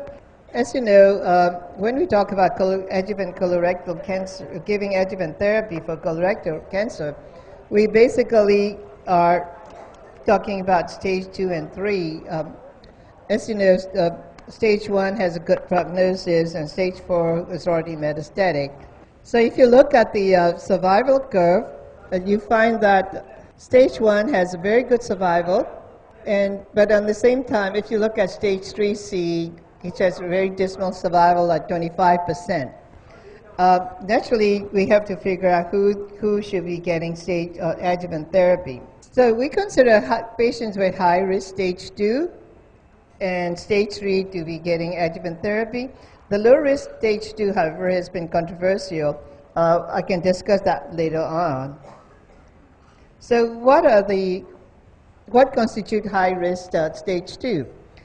Those are the people with fully differentiated histology, lymphatic tumor that has lymphatic invasion or vascular invasion, and it's with the bowel obstruction, and also have perineural invasion, localized perforation, and if the margin is positive. Now, I didn't mention the lymph nodes earlier. So we have to have removed at least 12 lymph nodes removed. That to say that it is adequately removed and resected out. In Europe, I think they consider 10 lymph nodes as the criteria. The reason why we say that we need to look at the number of lymph node removed is there's one study that says, like, if you remove 1 to 10 lymph nodes only, you have 67% 5-year survival, and also 56% almost 8-year survival. But if you remove more than 4 lymph nodes, you have almost like 90% 5-year survival just by removing the lymph node. Nobody really exactly know the mechanism. Some think that this is basically allow us to do better staging, evaluation, and define better treatment. But I think there is a lot more than that. So before we give the adjuvant therapy, what are the tests we need to do to have it as a baseline? We need to have a CEA, particularly if the patient has a CEA that's high before. We need to have CT scan of the abdomen, pelvis, and the chest with contrast. And if some patient cannot take the CT scan, we should do the MRI of the abdomen and pelvis. And in rectal cancer, if we can do rectal endoscopic ultrasound, it's really nice because we can get a good sense of how the tumor is, where the tumor is. PET-CT is not routinely indicated, but if you have a questionable CT or MRI finding, we need to do that. And of course, if there's stage 2, we always like to have microsatellite stability analysis because that gives us whether we need to give chemotherapy or not chemotherapy. Of course, we have to understand the limitation of PET-CT. CT is not a substitute for the PET, for the regular CT scan with contrast because it is lower resolution compared to the regular CT. And PET may not pick up lesions that are smaller than 1 centimeter. And we have to also be cautious about interpreting these lung lesions in the infection endemic area, like here, where we have tuberculosis and pneumonia, because they can also give positive finding on PET-CT. For example, there was a study that showed sensitivity is 89% and specificity is only 61% in regions with endemic infectious lung disease compared to almost 80% in the regions that we don't have the endemic lung disease. This is a sample of the endoscopic ultrasound. This is the probe, and you see that this is a tumor here, and it's passing beyond submucosa and also passing almost like passing the muscularis proprior and almost to the subserosa area. So that will give us basically the stage of that rectal tumor, and that can define what treatment we should be giving. And CEA, of course, we need to know CEA, and I'm sure a lot of people understand that. It's a glycosylated cell surface with a molecular weight of 180,000 daltons. The lower limit of normal range is 2 and then 5. But we have to be cautious about elevated CEA because elevated CEA can be seen in smokers and in patients with chronic inflammatory disease. But they're not that high. However, the one that we have to be cautious is they can be high also in other cancers like lung, breast, GYN, and other GI cancers. So it is not useful, well, the CEA is not useful to do diagnosis and screening of colorectal cancer. However, it is a reliable marker for disease recurrence if it is initially elevated. So that's a way to follow CEA. There is the percentage of patients with elevated CEA, you can see by stage. Like on stage 1, the elevated CEA is only 4%, but on stage 4, you see that is significantly higher at 65%. So going back to adjuvant therapy, just go briefly to the history of adjuvant therapy. We used to give 5-FU only, but it doesn't have any results, effective results. And somewhere along the line, somebody noticed that the medication that we use to deworm the animals and later on to the humans, I don't know how they get to look into that drug. I'm still curious about how they get that. It's supposed to show the immunostimulatory effect. So they did a study adding 5-FU and levamisole, and that shows an improved survival in stage 3 cancer. So we started using that combination regimen as the treatment at that time. However, the biggest problem with that drug is that it has significant side effects, particularly nausea, vomiting, and bloated feeling, and really uncomfortable with this. And recently, it was found to have encephalopathy, so it was withdrawn from the market. At the same time, another group of investigators looking into 5-FU leucovorin as a way of treating, using as an adjuvant therapy. As you know, 5-FU inhibits amygdalase synthesis that is necessary for DNA's formation, and they found that reduced folate inside the cell will increase the sensitivity to 5-FU. So folinic acid is a former derivative of tetrahydrofolic acid, and once inside the cell, they transform into reduced folate. That gives the 5-FU significantly more effective. So with that concept in mind, they started using 5-FU leucovorin compared to observation, and they found that there's an increase in survival of 83% compared to 78% with the observation only. However, the problem with 5-FU at that time was we were giving bolus 5-FU, and it causes significant toxicity, particularly diarrhea and agranulocytosis. So another group of investigators led by a physician named de Gramont used the infusion of 5-FU, and he compared that to bolus 5-FU, and he found that, in fact, infusion of 5-FU is equally effective, but more importantly, it has less toxicity, particularly granulocytopenia. So that regimen, we call it the Gramont regimen, has become popular, and I think we're still using that. Again, the same investigators started adding oxaliplatin into that regimen, and they found that when they use the oxaliplatin, it increases the survival from here to the, and that is statistically significant. However, what they also found is that they did find that in stage 2, it increases the survival, but it is not statistically significant. So at that point, we recommend that adjuvant chemotherapy should be given only to stage 3. Then this mosaic regimen came out, and that study confirmed that giving oxaliplatin, adding oxaliplatin to 5-FU leucovorin definitely is improving, and we started using that as a standard regimen at this point. And this is FOLFOX regimen that includes oxaliplatin, is leucovorin, and 5-FU and 400 and 600, and at the same time we give oxaliplatin of 85 milligrams every 2 weeks. We give it for 12 cycles, about 6 months of it. The interesting thing about oxaliplatin, however, it is a third-generation platinum. It has less GI, auto, and nephrotoxicity, and it also doesn't cause pancytopenia like carboplatin.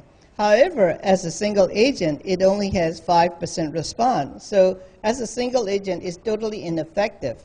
But when it adds to 5-FU, it potentiates the effect of 5-FU. So oxaliplatin should always be given with 5-FU. Then the big problem with oxaliplatin is the neurotoxicity. There are two types of neurotoxicity. That's acute hypersensitivity type of neurotoxicity and chronic polyneuropathy.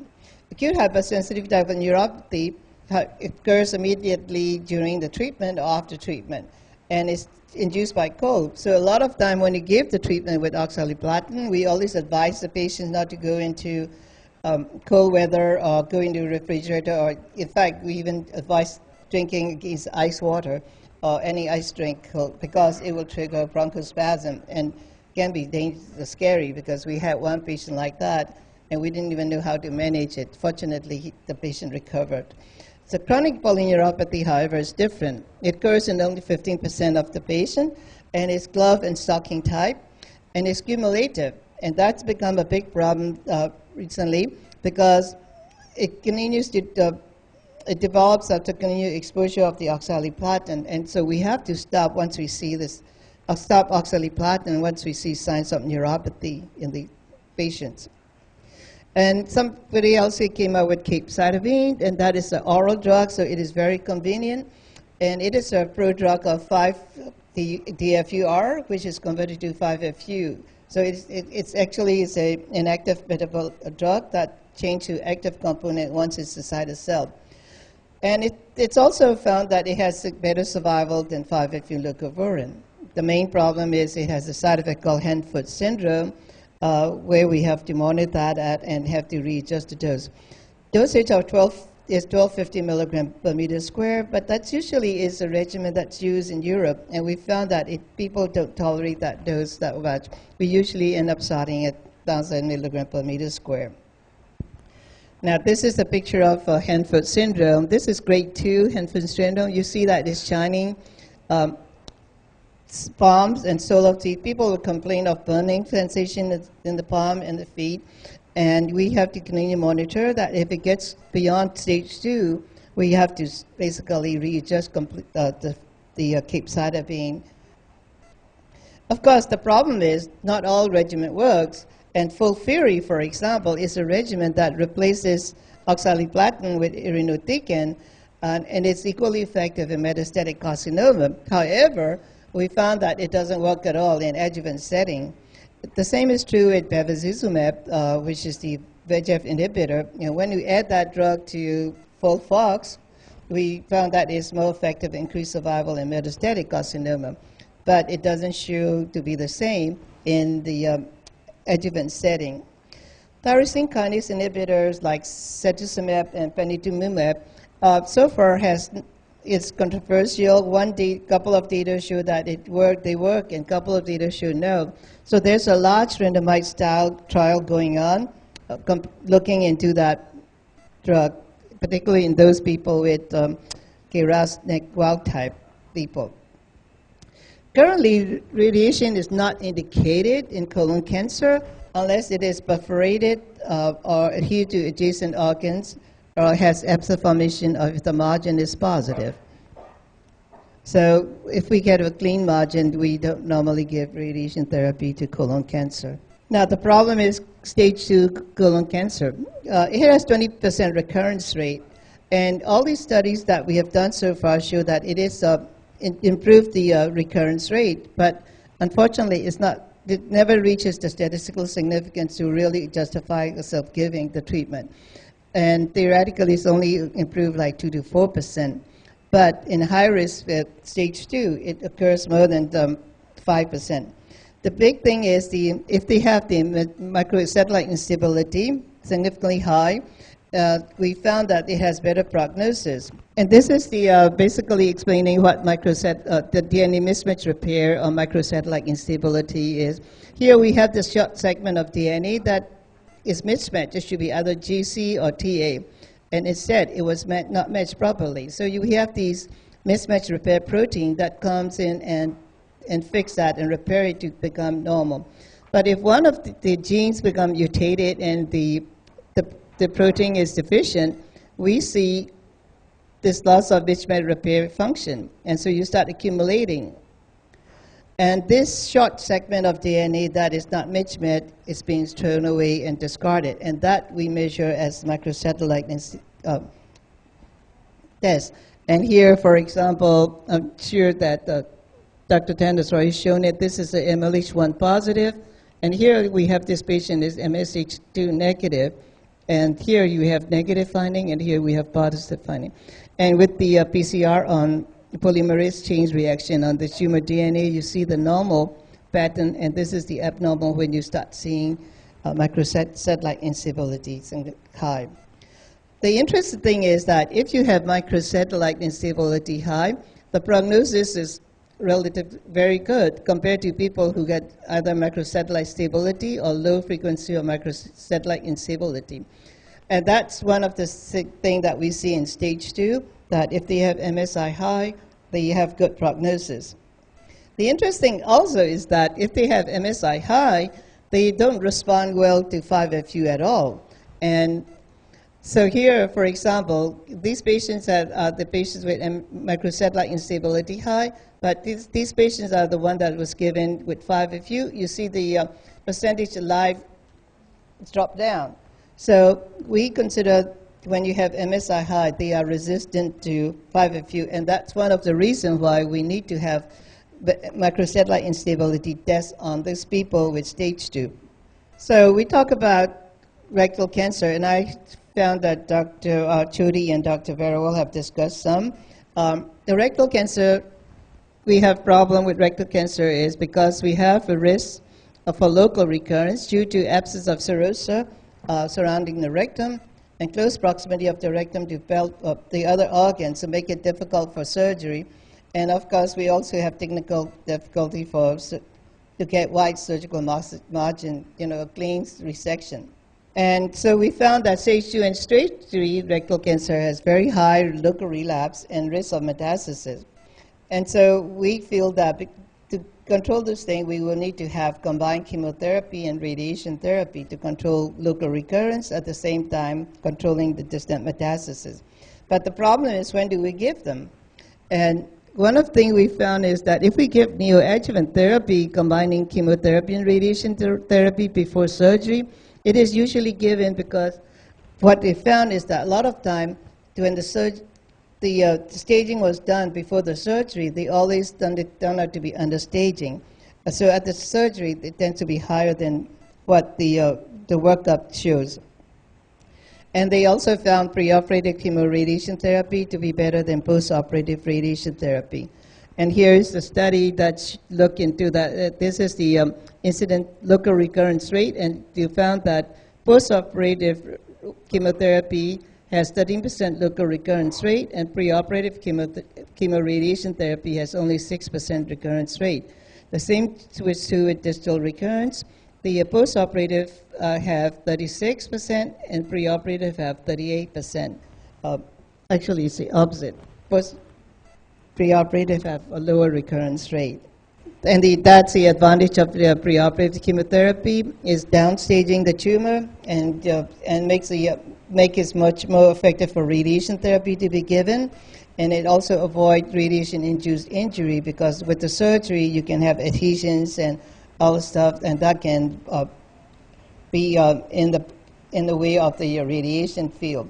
It also increased the number of patients that can take the full dose of the chemotherapy. And of course, we can also control the micrometastasis before it becomes macrometastasis. So the only problem is that, as Dr. very well mentioned, that the preoperative chemoradiation therapies, we may be over-treating some in early stage tumor. But this is the regimen we most of the time use: 5-FU leucovorin combined with radiation therapy for surgery, and then followed by adjuvant chemotherapy, which usually is FOLFOX, or capecitabine plus radiation therapy followed by surgery and adjuvant chemotherapy. The interesting thing we have to think about is that if the patient has uses what you call sensitive patient already had diabetic neuropathy, or if the patient has his professional work includes like musician that needs a delicate fingers, we don't give oxaliplatin. We will try to give FOLFIRI in that setting. But although, like I said, the adjuvant setting with FOLFIRI is not that effective. So the interesting thing is, when we did give the preoperative chemotherapy and radiation, we found that we can downstage 50 to 60% of the time, and 20% of the time it went to complete remission. And in stage 1, in fact, 40 to 50% will go into complete remission. And in one study, 5-year recurrence rate free survival rates were 90.5%. If it is complete remission, if there's only poor response, there's only 58.5%. But this is the interesting study. I don't know if Dr. Chody will agree or not, but this was a study presented last January, just a month ago, at the ASCO GI meeting, that they found that when you give the chemotherapy, preoperative chemo and radiation, it causes complete remission, 40 to 50% case in stage 1 and 30 to 40% complete remission. And what they found is that people who got complete remission, who did not have surgery, have and only after chemoradiation therapy, have 91% 4-year survival, compared to people who have the neoadjuvant chemoradiation plus surgery. So there's some suggestion that we may be able to do just watch and wait after chemoradiation therapy before we consider doing any surgery at all. I think, but then this is just a more or less like a retrospective study, and so we need to confirm that down the line. So how do we follow up? We need to follow up every 3 to 6 months with history and physical, and every 6 months for a total of 5 years, CEA 2 to 3 months for 2 years, then every 6 months for a total of 5 years, and CT scan of the abdomen, pelvis annually, and chest annually for up to 5 years, colonoscopy in 3 to 6 months, if not done yet, and if it is done, to do colonoscopy again 1 year, and if that's, then you repeat it in 3 years. So in summary, I just want to say that stage 3 and stage 2, we do give adjuvant chemotherapy, the colon. Low-grade stage 2 is controversial. Like I said, if the patient is MSI high, we don't give the adjuvant chemotherapy. But if the patient is in MSI low, we try to give adjuvant chemotherapy based on the patient's condition. And usually adjuvant therapy is given for 6 months. If there's neuropathy, like I said, or the person uses delicate hand as part of his profession, we try not to give oxaliplatin. And in the rectal cancer, we will give neoadjuvant chemotherapy followed with radiation therapy before surgery. Thank you.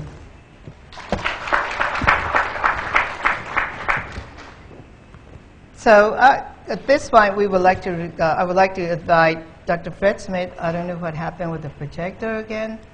There's no power. Okay. Dr. Smith will discuss the management of metastatic carcinoma. Dr. Smith has the clinical appointment as clinical associate professor at Georgetown, and also at the assistant professor at Hopkins. And if you think of it, he has been to.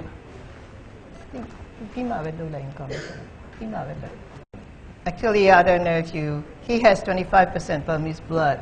He was born in Burma and left the country when he was like 9th grade.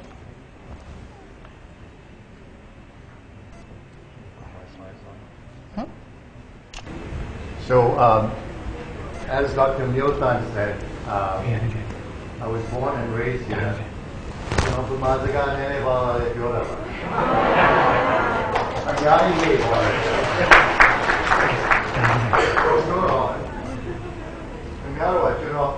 Presentation materials here. Yeah, when you hear me, I understand.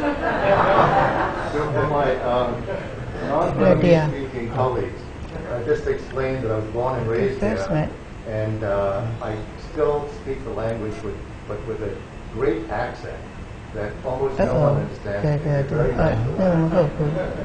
But I warned them that if they didn't like my presentation, you shouldn't, speak near me and criticize my presentation, otherwise I'd be hurt. So with that, thank you very much. I am honored to be here. Two years old, two years old, 2 years, 2 years old, first said, time. when I'm the not issue of the more important tasks of infectious disease, tuberculosis, malaria, HIV is declining. Diseases of developed countries, coronary artery disease, and cancer emerge. And one of the things about colorectal cancer, if you look at the global map, is that it's a disease of increased incidence in well-developed countries. This may be dietary, it may be many factors, as Dr. Leotard has said.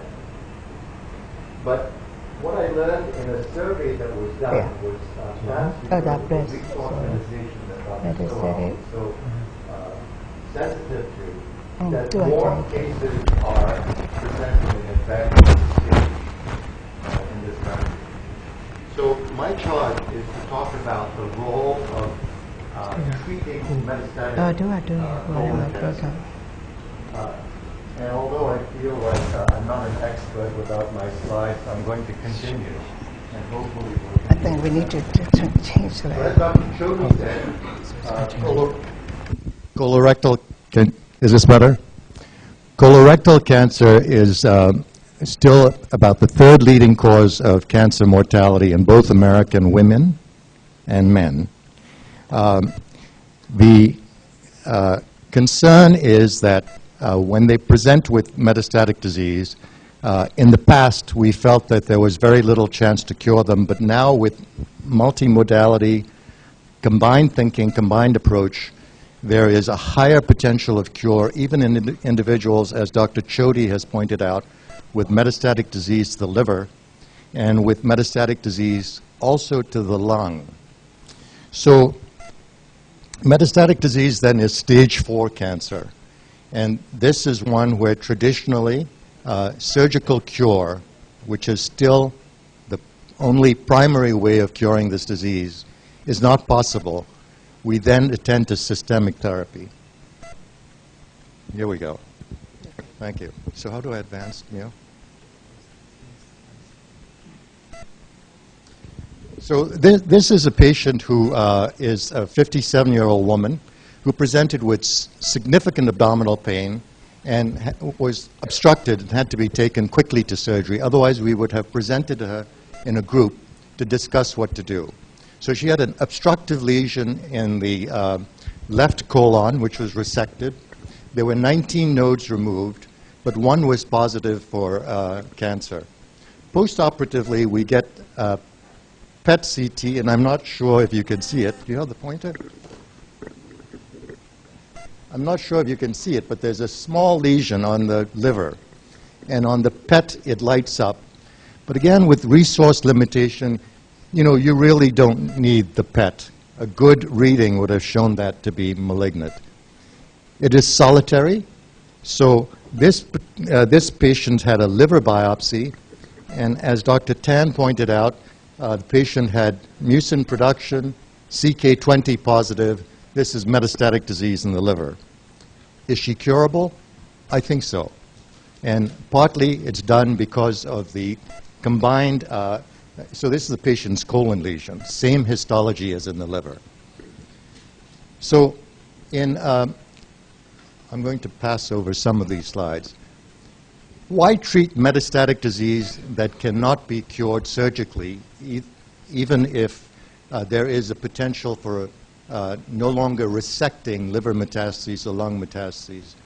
One is because it's been shown time and again in studies that there is an improvement in survival, and as Dr. Chody showed you, as we've improved our treatments, there's prolongation of survival now to years, and that the quality of life of patients with metastatic disease treated do better than those who are left without treatment. So a brief history of chemotherapy then, Dr. Mio has talked about 5-FU. Initially, we gave it just by bolus.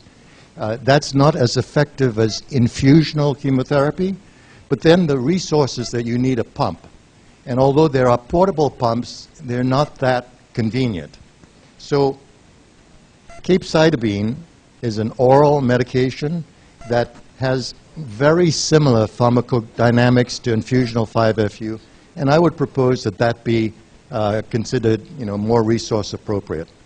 With the advent of irinotecan and oxaliplatin, these regimens called FOLFIRI and FOLFOX have increased the response rate, the time to progression, and the survival of patients with metastatic disease. The problem, again, is that you need an infusion pump. There's clear evidence, I think, that Xelox, where capecitabine, also called Xeloda, is substituted for the infusional 5-FU, used with oxaliplatin and less frequently with irinotecan, leads to the same benefit. So this, I would propose, might be a more reasonable treatment. Now, of the past decade, the excitement has been of anti-vascular endothelial growth factor and also of anti-EGFR treatments. So I won't dwell on this too much, other than to show you that when compared using leucovorin 5-FU to adding additional drugs, there's been significant, fairly consistently significant improvement in time to progression and survival. And this is just, again, to show that if one adds irinotecan or FOLFOX, there is a good median survival. Now, in our situation, we have shown that adding vascular endothelial inhibitors like bevacizumab, Avastin, will substantially improve the response and the survival in patients with metastatic colon cancer. Hasn't helped in adjuvant disease, but in metastatic disease, I'll show you some data to demonstrate that. There are other, anti-VEGF and anti-EGFR, some of which are pills that are coming along that have added to our armamentarium, our way of being able to manage these diseases. Dr. Mio has already shown you this molecule of the immunomonoclonal antibody bevacizumab, and how it works is by reducing the proliferation of neovascularization that the cancer has, which may impede, actually, ingress of chemotherapy into the cancer.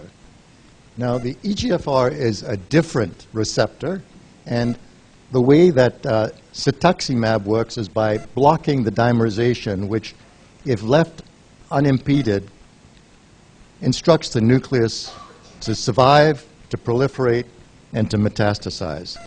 The problem with it is that about 25% of colon cancers will have this KRAS mutation. And Dr. Tan has pointed out that she will sometimes measure the KRAS mutation. If that's the case, cetuximab is, first of all, the KRAS mutated cancers are more aggressive. And secondly, they don't allow for cetuximab to interfere with the pathway. They're already on autopilot to continue that. So these next couple of slides are just summaries of the contribution of bevacizumab to chemotherapy. Without bevacizumab, with bevacizumab, about a 5-month improvement in survival, and that's been shown fairly standardly across the board. And these are just a compilation of other studies, again showing that adding the VEGF inhibitor bevacizumab adds to this. Studies with EGFR inhibition, not quite standard because in the beginning the KRAS mutation was not recognized. And consequently, if you give EGFR inhibitor to KRAS mutated patients, no help. Using both even in the KRAS wild type, has now been shown not to contribute anything but toxicity and expense. So we don't do that. So there are other drugs coming in the advent of metastatic colon treatment, so that now, in the beginning when I started taking care of patients with malignant disease, we only had 5-FU. And all of a sudden, we have leucovorin 5-FU, we have capecitabine, we have FOLFOX, we have FOLFIRI, we have Avastin, FOLFOX, bevacizumab, FOLFIRI, cetuximab, and even more are coming. There's a pill, regorafenib, which will sustain stability, although not improve necessarily response rate. And there are more to come. So again, in trying to think about resource limitation, I think that when we get together in our group, when we encounter a patient with metastatic disease, the first thing, as Dr. Chody pointed out, is even when they have metastatic disease, are they potentially resectable? And if so, the timing of chemotherapy versus surgery is discussed, and then the choice of drug is used. If they are not resectable, in other words, there is really no chance of resection for cure, one thing that always comes up for us is clinical trials. We're not curing the majority of these patients. We're trying, nonetheless, to palliate and improve their quality of life and survival. If there is an interesting clinical trial, we will then recruit our patient to participate in that. And thank you very much. Jesu te Maria.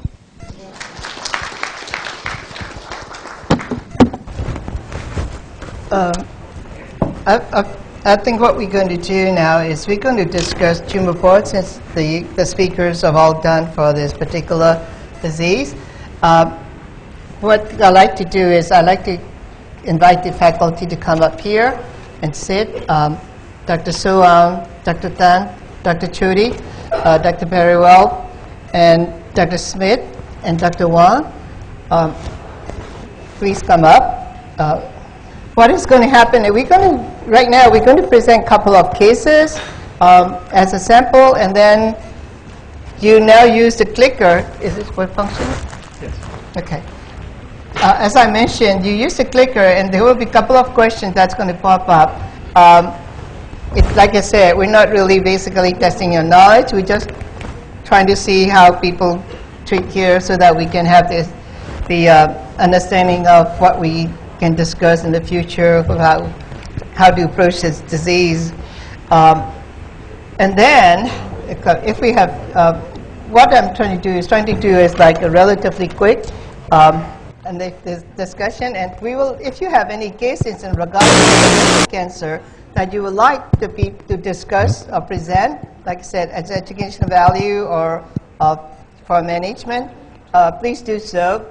This is all open, and we would like everybody to participate in the discussion, because the cases that we have that I'm presenting here for colorectal are actual cases that we did at my institution. So that doesn't mean that they agree with my institution approach, and it's basically my fellows' approach. So that doesn't mean that they will agree. So that would be what I'm thinking of, is trying to see how people approach the disease. And like I said, there's so much controversy in a lot of the disease management that we need to do it. Charlie, would you come up here and be a moderator? Doug, can I get... No. I can't find the cursor, and I have to get out of that.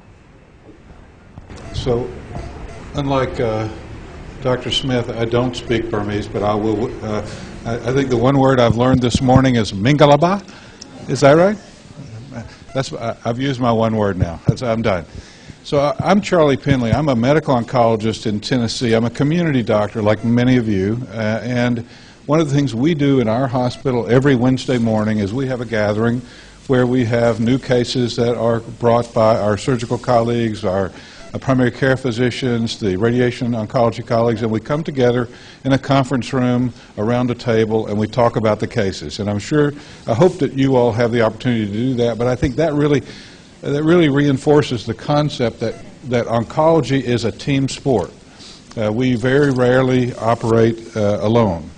And so these cases, and I'm not at all familiar with the cases, nor am I familiar with the cases on Wednesday mornings at my hospital, so this is not at all unusual. But so we'll start with this one, a 50-year-old man who presents with shortness of breath on exertion. He's been having weakness and he fatigues easily for the past month. He has a history of coronary artery disease, and you can see that he's had stents. He has a family history with colon cancer, and you see that he is a bit tachycardic. He looks to be ill. His performance status is 2, and he is anemic. His hematocrit's 29%, with an MCV that's low, suggesting iron deficiency or chronic blood loss, slightly decreased platelet count, and an LDH that is a bit elevated. And so to advance the slides, we do this one. So this is a question for the clickers. You have them in your hands. So what do you do now? Do you test his stool for occult blood? Do you order a CAT scan? You order a barium minima, or you call a cardiologist? You know, when all else fails, you ask for another specialist, right? You ask for another doctor to help out. So use your clickers now, and then I guess someone is going to tabulate the results. So use your clickers. And we'll just do this for a few seconds, and then we'll move on. You won't get a grade at the end of the conference. Sorry, not you. Okay, do them again. We'll make this work. Okay. Okay, so here we're going to get the results, I think. Doug says that most of us will do a stool test for occult blood. I think that's reasonable. But the next step then will be to go further with his evaluation. You see that his stool is positive. His iron level, based on his serum ferritin, is very low. His iron and TIBC levels iron is low, TIBC is high. The percent saturation is borderline low, if I remembered my values correctly. So what's the next step? Here's another clicker question. Do you refer for endoscopy or colonoscopy? Do you order a barium minima, or do you order a CT scan? Doug, you're going to have to operate this because I don't know how. And so use your clickers now, if you will. And the survey says, here we go. And this is exactly what I would do in my medical center at home. You have the GI tract evaluated. Now, we've got, I don't know where it's appropriate to engage our colleagues at the tables here. Should we just work through the case and then we'll talk about the management? Okay, so we have a colonoscopy done by a gastroenterologist. It shows a large mass obstructing or nearly obstructing at the level of the hepatic flexure, and a biopsy, as we heard earlier this morning, is positive, probably for a well to moderately well differentiated adenocarcinoma. So this is very common wherever you are, and so this is the next. The question is about the next test: a CT scan, a CEA, a surgical consultation, a PET scan, or all of the above. And I think that there are multiple possible answers there. So we'll use your clickers now, please. Okay, we all hit our buttons. I expect we'll see. So all of the above. Some would refer immediately to a surgeon. Some would order a CT scan. I think all of these things are appropriate. And in my community, and I bet it's the same here, the timing will dictate the order of these things. The availability of a CT scan, the availability of a surgeon to see your patient. I can do the blood test in my office. The PET scan, I understand you all don't have access to PET scans here yet, although in speaking with one of the diagnostic radiologists, I understand that that's very near. Within 4 to 6 months, I'm told, PET scans will be available here. So PET scans are useful but not mandatory. And so this patient would need many, or if not all of these diagnostic. May I comment, Charlie? I'm sorry, please. I would say, though, that in that I would not recommend a PET scan at this stage. Doing the 3 makes sense: the CEA, the consult, and the colonoscopy, or I think there was added colonoscopy. But I think there's really limited role this early on to do a PET scan in this case, and I would say that's a wrong answer. Well, I think you're right, and I think PET scans are useful in some circumstances, but with early stage colon rectal cancer, probably not so useful. So we have a CT scan showing a big mass in his transverse colon with some low density mesenteric nodes, but no evidence of disseminated disease.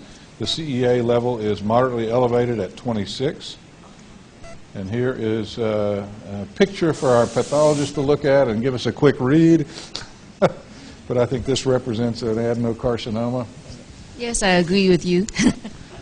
Yeah, well, it does show some normal mucosa at the left field, and then you see the tumor that consists of very closely packed glands, and on the surface you do make out the presence of some papillary structures. So it's moderately differentiated adenocarcinoma.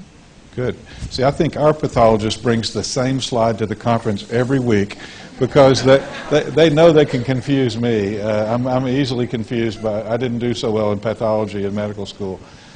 So it's a moderately differentiated adenocarcinoma, and it appears that there must have been a surgical procedure here, and we have 48 regional nodes removed and 1 positive. So as we heard a little earlier, that is I guess that's a T3 or T2 or 3 N1 lesion. And here is the staging. And, oops, sorry. So the stage, here's your question. Hit the clickers on this one, and Doug will tabulate this. And I can't remember the depth of invasion there. I don't think it was transmural, was it? I didn't think so. Well, the image didn't really show the full thickness, but it did was look in the like it was muscularis, invading the muscularis propria at least. So this group is saying CA, and I agree with you. Hope we all agree. And then here's a slide representing survival. Sorry? And so after surgery, this patient has stage 3A disease. Well, when do you repeat the CEA to see if it's coming down, to see if it's normalized? This is a good question because I'm not sure I know the answer to this. So we'll use your clickers now, if you would. And the group generally says 4 to 8 weeks post-op. And I can't remember the serum half-life of CEA. I'm sure that it's clearly the half-life is significant, and so ordering it too soon, you wouldn't get a valid answer. So here we go. 4 weeks later, it's 3. It's come down to normal range. And then this is a question about post-operative chemotherapy. For those of you, I think there were some medical oncologists in the room, and we just heard a talk about adjuvant chemotherapy. So what would be a reasonable choice for post-operative adjuvant chemotherapy in this patient? There you see the choices, and so use your clickers, please. Whoops. Don't give it away, Doug. So what do we have the results? Oh, there you go. And so this means that Dr. Milthant gave a nice lecture, and everybody's in agreement there. How old was the patient? I don't remember. 50. So a young, otherwise pretty healthy man, except he had... Is there ever any role for monotherapy in a patient who's that age for adjuvant therapy? In the adjuvant, let's say a piano player or a violin player or something like that, would you ever go with monotherapy? I mean, just to have a little discussion here. FOLFIRI is questionable effectiveness as an adjuvant. I don't know what you... I think that's a very good question, and the other would be to use capecitabine. There is advantage to adding oxaliplatin. You do get a bump in your control rate, but when you look at it with a patient maybe who has other morbidities, who has other illnesses, or who has other interest, I think capecitabine is a very reasonable choice. And I don't know if it was mentioned in the talk, what's the status of the ongoing studies comparing 3 months to 6 months of FOLFOX? Because a concern is the cumulative toxicity, and I think that's going to have a big impact if indeed that's a positive study.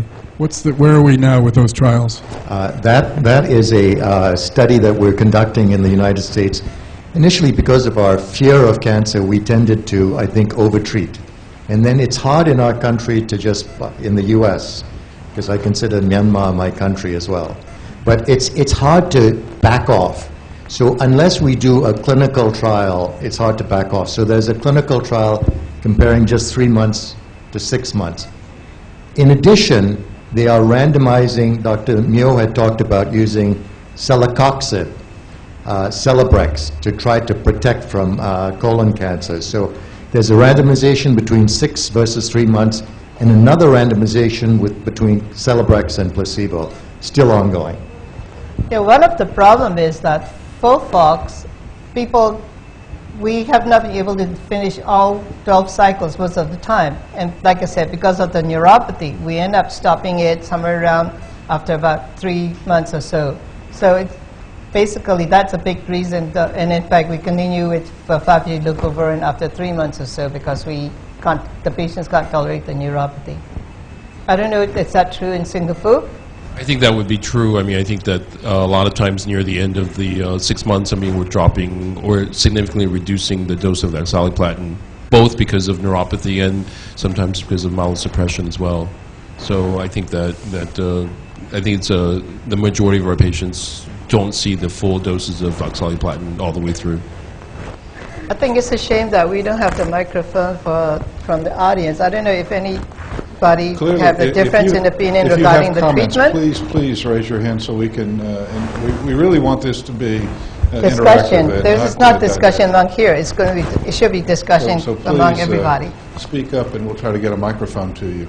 Yeah, just raise your hand and I think they will come and give you the... Okay, there is a... But I do think that the whole issue of able to complete 6 months of FOLFOX is a real one. And in my practice as well, we have difficulty with the neuropathy.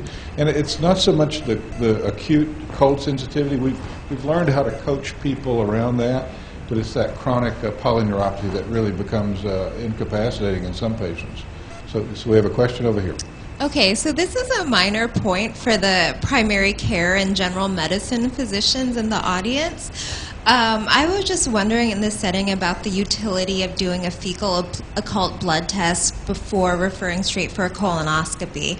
I mean, the patient is obviously symptomatic from anemia, and so the fecal occult blood would not be like a preventative screening. It would be a test for what is the cause of this anemia. And the most likely in a male patient of this age is a GI bleed. So, you know, fecal occult blood tests are cheap and quick, but it's still, you know, it's a small procedure. And just what is the utility of doing a fecal occult blood in this setting rather than referring straight for a colonoscopy? Well, I agree with you. In this particular patient, I don't think anybody would have taken a negative fecal occult blood test and stopped there. I mean, I think everyone would have seen those values and referred the patient for colonoscopy. So it's quick and easy, and it's part of, when I trained, it was sort of part of the routine physical examination. It's become less commonly used now, and so I think it certainly doesn't add to the cost of caring for the patient, but it's another piece of data that you can get. Any other thoughts about that? So this patient went on to have adjuvant chemotherapy. The standard in the U.S. is FOLFOX currently, and we talked about the difficulties there. And whoops, so we have another patient. By the way, any other questions from out there about this patient? So we'll move to our second case, which is a 74-year-old man, this time more comorbid conditions: congestive heart failure, diabetes, mild pre-existing peripheral neuropathy. He was found to have a stage 3 colon cancer. His exam was pretty unremarkable. He had a pretty functional performance status, had normal hematologic parameters with normal CT scan, and it says patient refuses treatment. You know, and frankly, at age 74, some would argue that that's reasonable, although 74-year-old patients with good health, underlying health, would typically be treated in the U.S. with stage 3 colon cancer. But in a patient that's otherwise ill, it might be a reasonable decision. So the question here is, what do you do with this patient who's had surgically resected stage 3 colon cancer, and how do you follow him? So there are the options, and why don't you go ahead and use your clickers, and we'll see what individuals think about that. That's great. I think that's too high. Okay, so we'll see what the audience thinks. So we have CEAs as the most common choice, all of the above second most common, and I'd be interested to hear what other members of the panel think about this, but I think in this case, in my opinion, it depends on what you would do with a positive finding if you found it.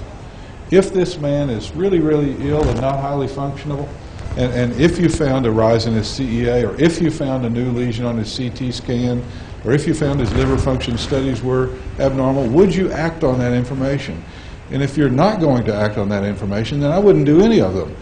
But I think that if you think there's a possibility of finding a small oligometastatic lesion, then it might be reasonable to do these things and screen for it.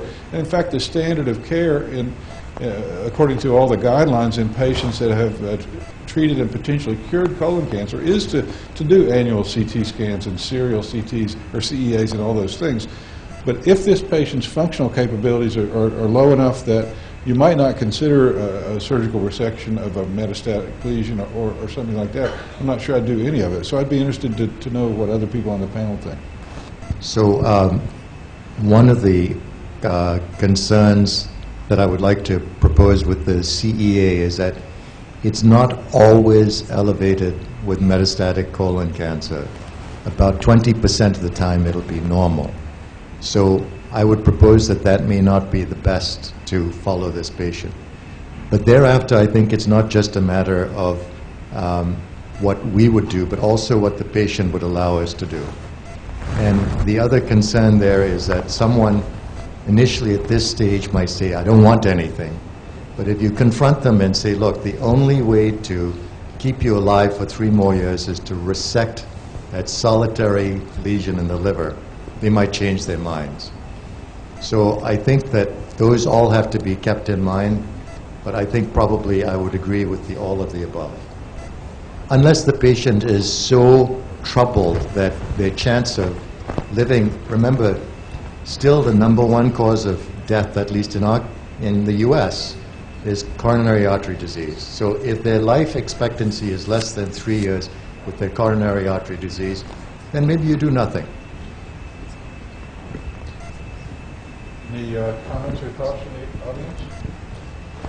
I agree with that answer because from the surgeon's point of view, the 74 years is not a very old age because we operate that.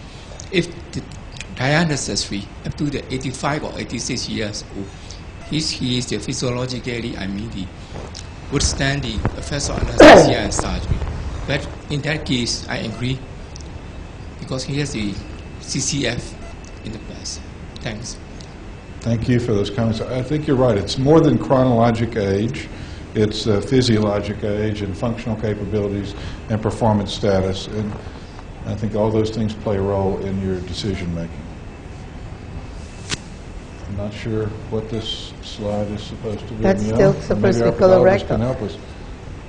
This was maybe just... Again, you may have to forgive me in the sense that I have all these colorectal cancer, but I'm not a pathologist, so I'm just putting those, and I couldn't figure out which patient was what. Okay, so let's maybe move to the third patient. Okay, so this That's the same patient. Oh, same patient, I'm sorry. Being followed with serial CT and CEAs and gets a colonoscopy annually. By the way, I'm not sure any of us would do a CT scan every 3 months. I would not in my practice. I don't know if others would or not. I think that's probably too frequent.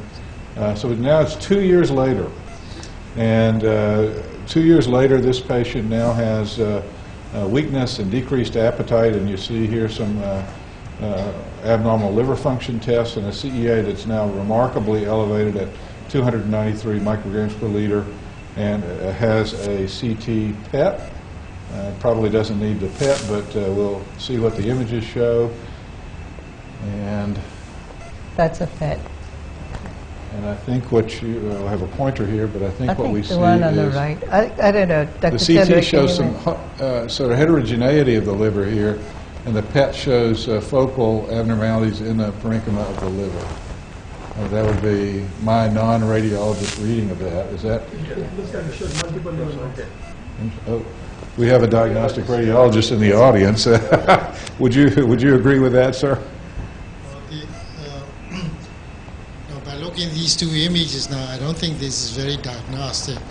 You know, by looking the CT scan, only one image there, and the hypodensity, as you mentioned, as you show up to this area, could be any artifact coming from the ribs. So one image is not enough for diagnosis purpose. I cannot comment on this one now. Okay. But on the other hand now, if we do the PET scan, we always have three orthogonal images, axial, coronal, and sagittal images, so that you can correlate the actual anatomy. Because this is not a fusion PET CT, this is just a PET scan alone. So it is very difficult, in axial images to localize the exact anatomy, where the lesion is. Now, even by looking at this one, I don't know, the level of the section. I saw this little shadow there, triangular shape, which is the liver there, but the intensity of the object is quite homogeneous. So by looking this one, this liver, I think this is just the normal uptake in the liver. Because by looking this one, this, I call it a hot spot, hypermetabolic, and this one is an intermediate, and this is a background activity. There's three different activities there. So by looking this one, if I see the activity in the same as a liver, because I don't have the SUV value here mentioned there, that means that standard value uptake is not mentioned here. So if I have a choice to looking these three intensity, if it's the any lesion similar to the liver intensity, I will say this is indeterminate. And it is this intensity is a background activity, and this is the hypermetabolic, that is a positive activity there. But by looking at this one, I don't know what these two structures are. I think those are probably in the renal pelvis, I would guess. This could be a kidney. So I don't know exactly the anatomy, the area of abnormality there. I think maybe those images weren't perhaps the most convincing. Right. But with more images, I'm sure that obviously you rarely get a scan with a single image, right? You get multiple images, so you get multiple opportunities. And one of the lessons I learned about radiology when I was an internal medicine resident back in the 1980s is I would go and look at the most obvious thing, and our radiologist said, no, you've got to look at everything. You can't just look at the most obvious. You have to look at all the images. That's why we take every one of those pictures. So anyway, the conclusion with more than one image was that this did represent metastatic disease in the liver. And the liver biopsy was positive for metastatic disease, wild-type KRAS, and that'll play a role maybe in therapeutic decision-making.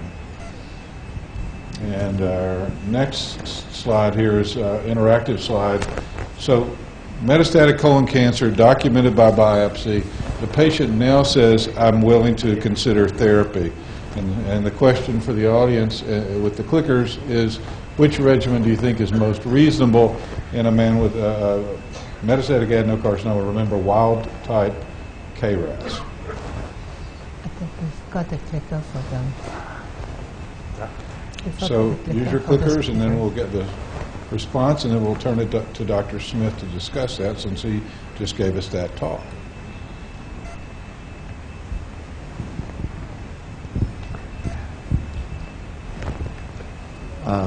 I think that the responses are actually quite correct.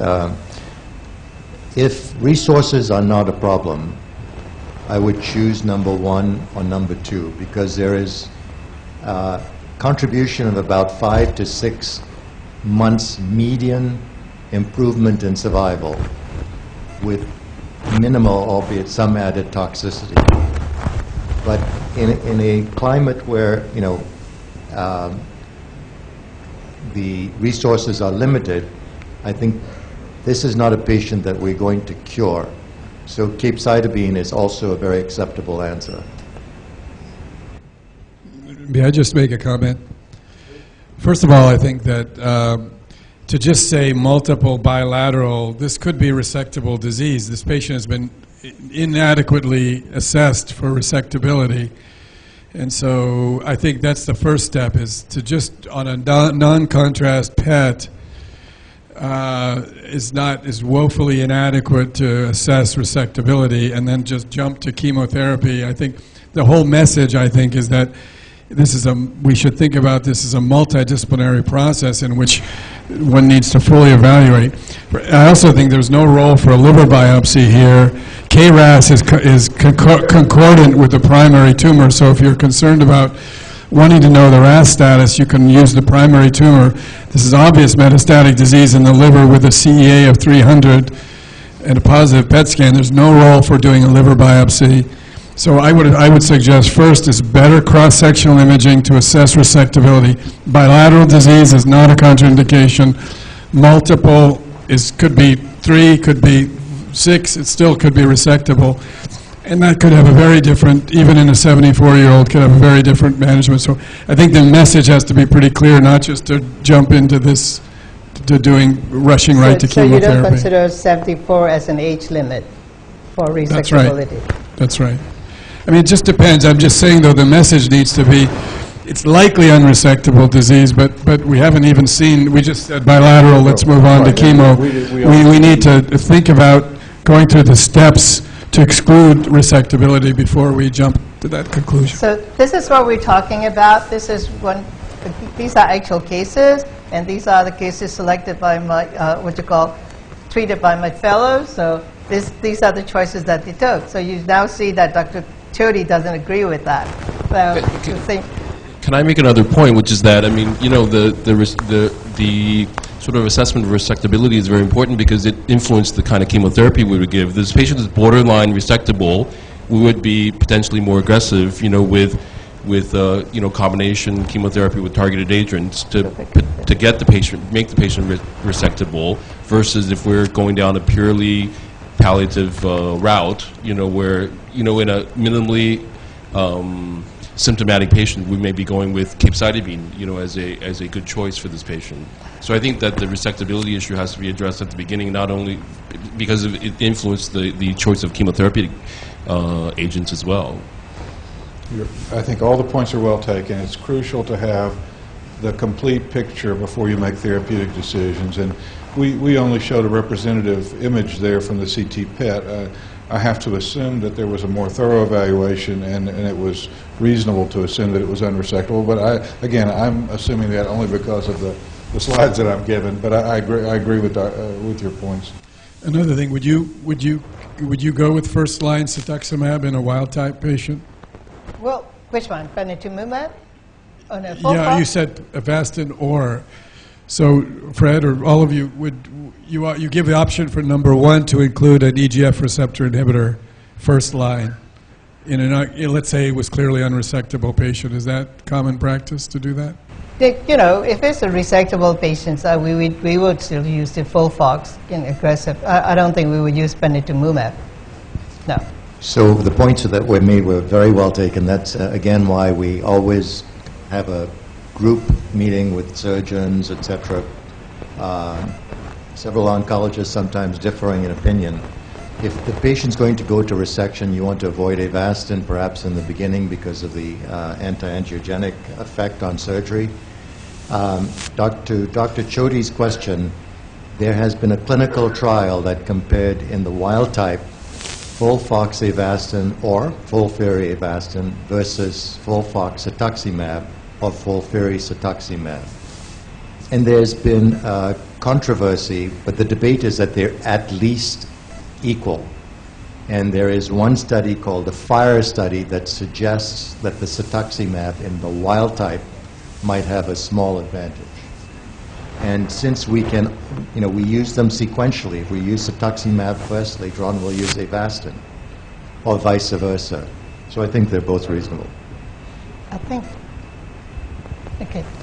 we can go to treatment. Okay, so let's move on to the next slide, unless there are comments from the audience. So the patient receives capecitabine, gets a nice response documented by improvement in the CEA and liver enzymes and doing well on therapy for 4 months. He is seen for follow-up, and I'm assuming that means that these 4 months are off therapy, and is seen for follow-up, asymptomatic, feeling well, and his CEA has risen from 11 up to 69. And so the question with the clickers is, what do we do next? And you see the choices there, and we'll see what you all say. So it appears that the majority would repeat the PET-CT as opposed to a CT scan alone, and I'll be interested to hear some discussion about that, because in my mind, in this situation, monitoring metastatic disease, I'm not sure serial PET scans are terribly helpful. Serial CT might give you a better indication of change in tumor size or tumor volume, or to start different chemotherapy, such as panitumumab or cetuximab as single agents. So I'd be interested to hear from the panel or from the audience. These are not quite so clear cut, maybe in this case. Fred, Any comment? Any comments from our audience? We have the microphone here, please.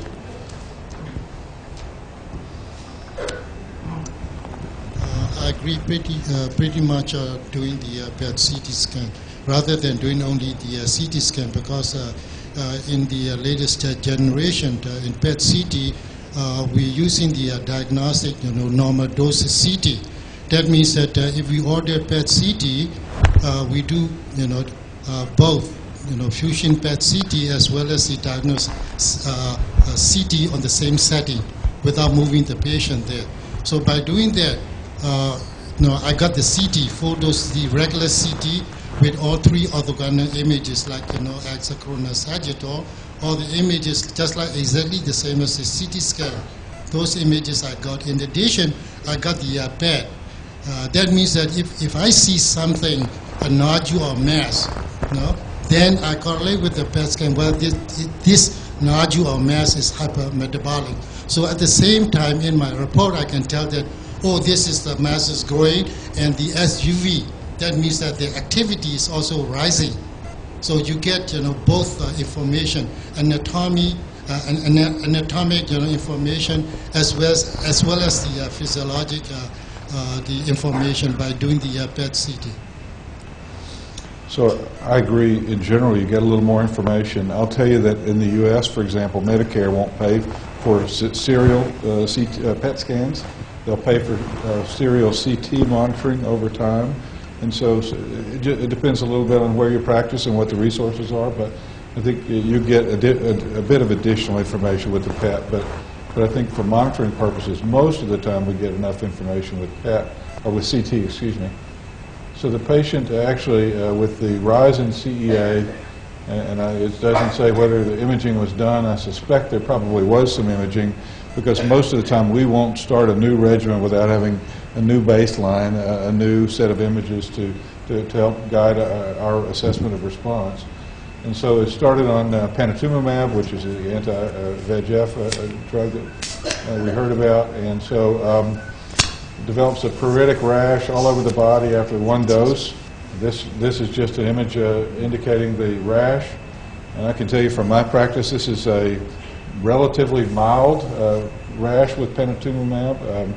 I don't know how much experience there is in the audience using that agent, but it's typically an acneiform rash, head, face, and upper torso, and it can be, you can have these horrible acneiform pustules. This is a mild to moderate reaction. And so how do you manage the rash? I don't know, this is an interesting question. I don't think we've talked about this, but that's certainly one of the major toxicities of panitumumab.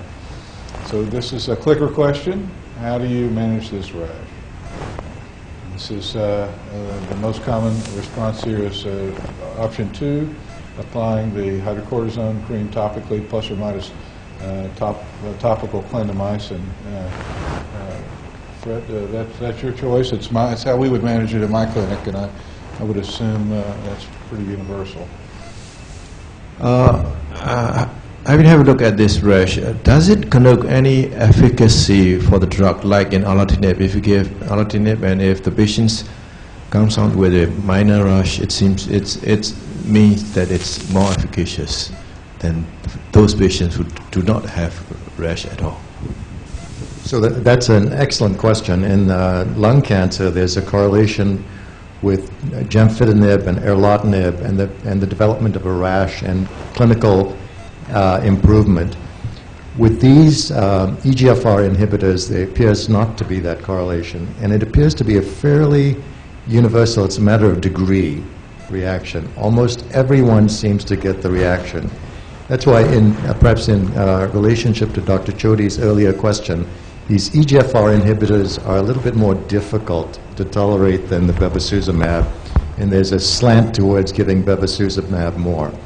Particularly, we have to watch out for between cetuximab and panitumumab. Cetuximab is a partial humanized antibody, so you can have severe anaphylactic infusional reactions. You have to be very careful with that. Panitumumab is a totally humanized, it's a totally human monoclonal antibody, so you have less reaction. But Dr. Song, I don't think that it correlates. I think it's a class effect. Almost everyone will get some rash with these. So, can I just comment? In fact, I'll just say, that reminds me, I misspoke. I said VEGF. It is an EGFR inhibitor, not a bit. Can I just comment? So this patient responded to first-line single-agent capecitabine, and then I guess progressed on single-agent capecitabine, and you went to an EGF receptor inhibitor. Why not go oxaliplatin, FOLFIRI, something, another different cytotoxic than going right to panitumumab without even using any of the other combination and not even bevacizumab? Just your thought process and why you went with panitumumab. I think based primarily because of his age. And he, if I remember correctly, he had I think they have a concern about pre-existing neuropathy, I think, and that was the reason. But we can still use FOLFIRI in a sense. But the thing is, my thinking is that they were concerned about age, so they decided to go less aggressive approach. Because if you look at it, even with the they just gave the capecitabine instead of using FOLFOX or FOLFIRI at that time, which was probably better to use then than later on.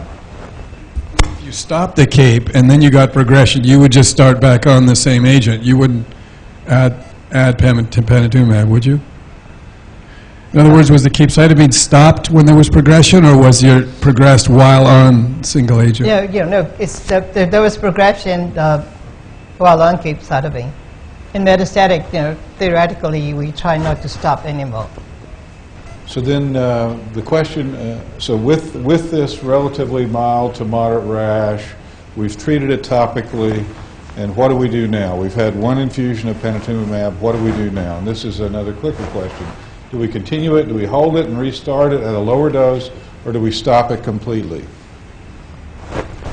Make your choices, please. And I think this is a question of severity in my experience. If it is relatively mild, I simply continue it with topical preparations for the rash. If it is a more severe reaction, and I think that's probably what we were trying to portray here, you hold it until it gets to grade 2 or less, and then resume it, and you can use dose reductions along with the topical measures. And it all depends, in my experience, on the severity as assessed primarily by the patient.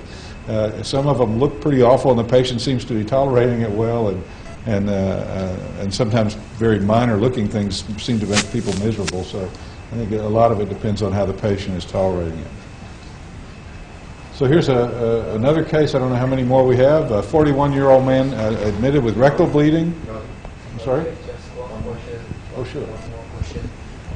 If you decide on the patient's reactions, would you stop or do not stop if the patient does not feel uncomfortable at all?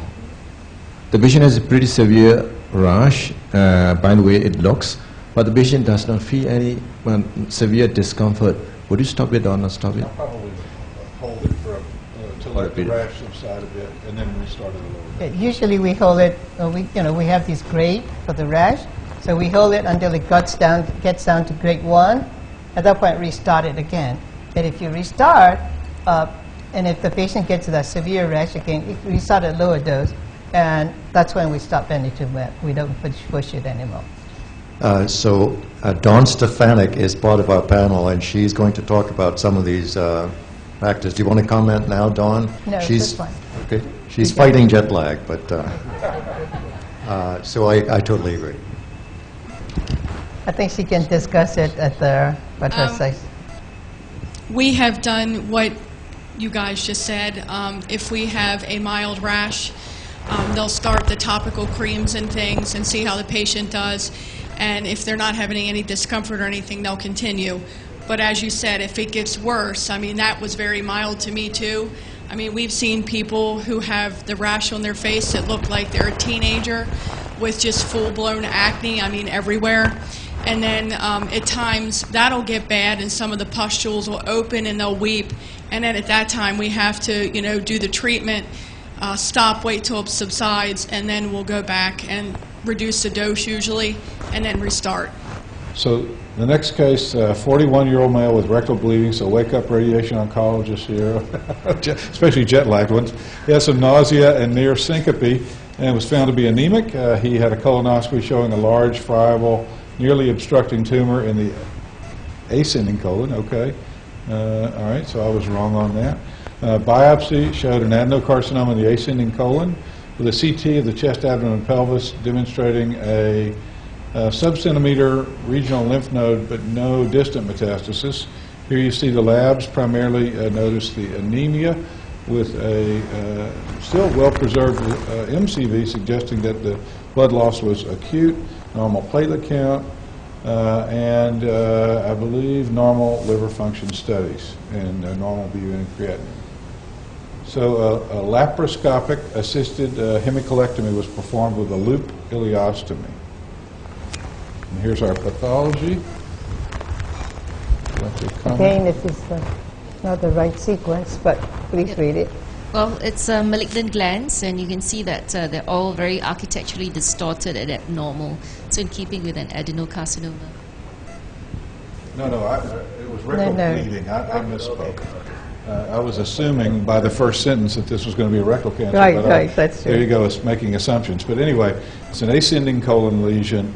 Pathology showed a well to moderately well-differentiated adenocarcinoma with lymphovascular perineural invasion invading through the muscularis propria into pericolonic tissue, but not to the serosa, and 7 out of 36 regional nodes were involved. Surgical margins were negative. So this is a stage 3C lesion with the TNM staging that you see there. And the question here is, should microsatellite instability test and DNA mismatch repair enzyme levels be done on that patient? And you have two choices. The stage 3, wait, don't hit your clickers just yet. Are we ready, Doug? Yeah, it's not working for that question. Okay. So we'll skip that question. Sorry about that. Well, yeah, maybe a show of hands. And I don't know how commonly this is done here by the pathologists. I know that we heard from Singapore that's done fairly routinely. What is the standard here with MSH testing? It is not done here routinely? Okay. So, and I'm not sure, frankly, I think this is more important in terms of ascertaining whether or not this might be a Lynch syndrome patient, but it's not terribly important in terms of determining therapy. I voted for no because this MSI stability is more useful in case of stage 2 disease where you decide to give or not to give chemotherapy. Depending on the MSI level, if it is stage 4, if MSI low, you will give chemotherapy, high, you will give. I think because the patient is 41-year-old. I think the reason to do it here is not to determine the treatment for this patient, but to determine if this patient might be part of a familial syndrome, and that's the reason to do it in this patient. And so what you see here is that there's 2 that are positive, 2 that are negative, if I read that correctly. MLH1 is negative, and PMS2 is negative. And here is the the specifics of the testing. Neil, would you like to say anything? Just to show the PCR findings of what that means. And so what does that mean? And so this is the question for the clickers, if we can get that to work. So does that affect your choice of therapy? Does it affect other things? So please make your choices.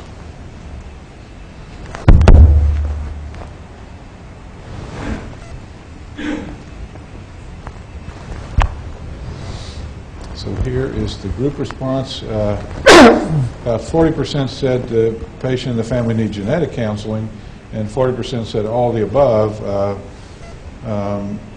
I don't know that the genetic testing helped me determine that the patient needed adjuvant chemotherapy. I think the stage of the disease helped me make that decision, but the genetic testing certainly suggests that, or the MSH testing certainly suggests that the patient may be part of a familial kindred that's affected by Lynch syndrome or one of those and need genetic counseling. Neil, would you like to? No, what I would do is I would take all of the, but only because the stage 3, being the stage 3, I'll give adjuvant therapy, and there is a possibility that may be hereditary. The other point is if this was suspected or known prior to surgery, the other is that this patient that could have benefited by a subtotal colectomy rather than just a right hemicolectomy. Now, saying that a stage 3C, this patient's got a bigger problem than a new cancer 10 years from now, given the high risk of recurrence. But still, that's another take-home point, is that one needs to think about in a young patient initially, to think about that prior to, unless it's an emergency operation, that it would have been warranted to consider, even in a young patient without any testing, a subtotal colectomy rather than just a right hemicolectomy. So, why do you think you want to do subtotal? Will there be a benefit on that one, or you just do hemicolectomy and can't you do colonoscopy and keep follow-up? No, in the patient, particularly if it's an earlier stage cancer, this patient has it still is going to need probably annual colonoscopy, and so the recommendation is to do, in fact, at least for an earlier stage cancer. Again, a very advanced aggressive cancer like this may be different, but generally one would consider a subtotal colectomy and then surveillance with just sigmoidoscopy. You don't need full prep, you don't need sedation and so forth, and so that generally the guidelines would be to do a subtotal colectomy in an HNPCC or Lynch syndrome patient specifically, assuming that's what it is. Only one more thing I want to add is there are 4 genes involved with HNPCC, even though the risk of colorectal cancer is about 80%, but the PMS2 has the least penetrance. So if you look at the recent data, the people with PMS2 microsatellite instability, the risk of colorectal cancer is only 20%. So people need to individualize care based on which gene is involved. It's like in past we treat everybody with HNPCC with the same hammer, but I think the risk and incidence is different based on what gene is involved.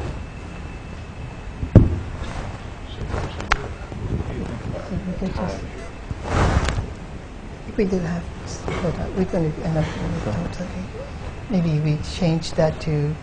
So we have one more case that we'll do, and then I think we're going to break perhaps for lunch. This is a 67-year-old man presenting with diarrhea that's occasionally bloody, with a 30-pound weight loss over 4 months' time.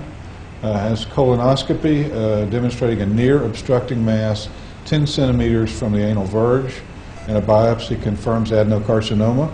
You see that he is moderately anemic with normal renal function, a CEA that's elevated at 30, with CT scans that are done and not endorectal ultrasound.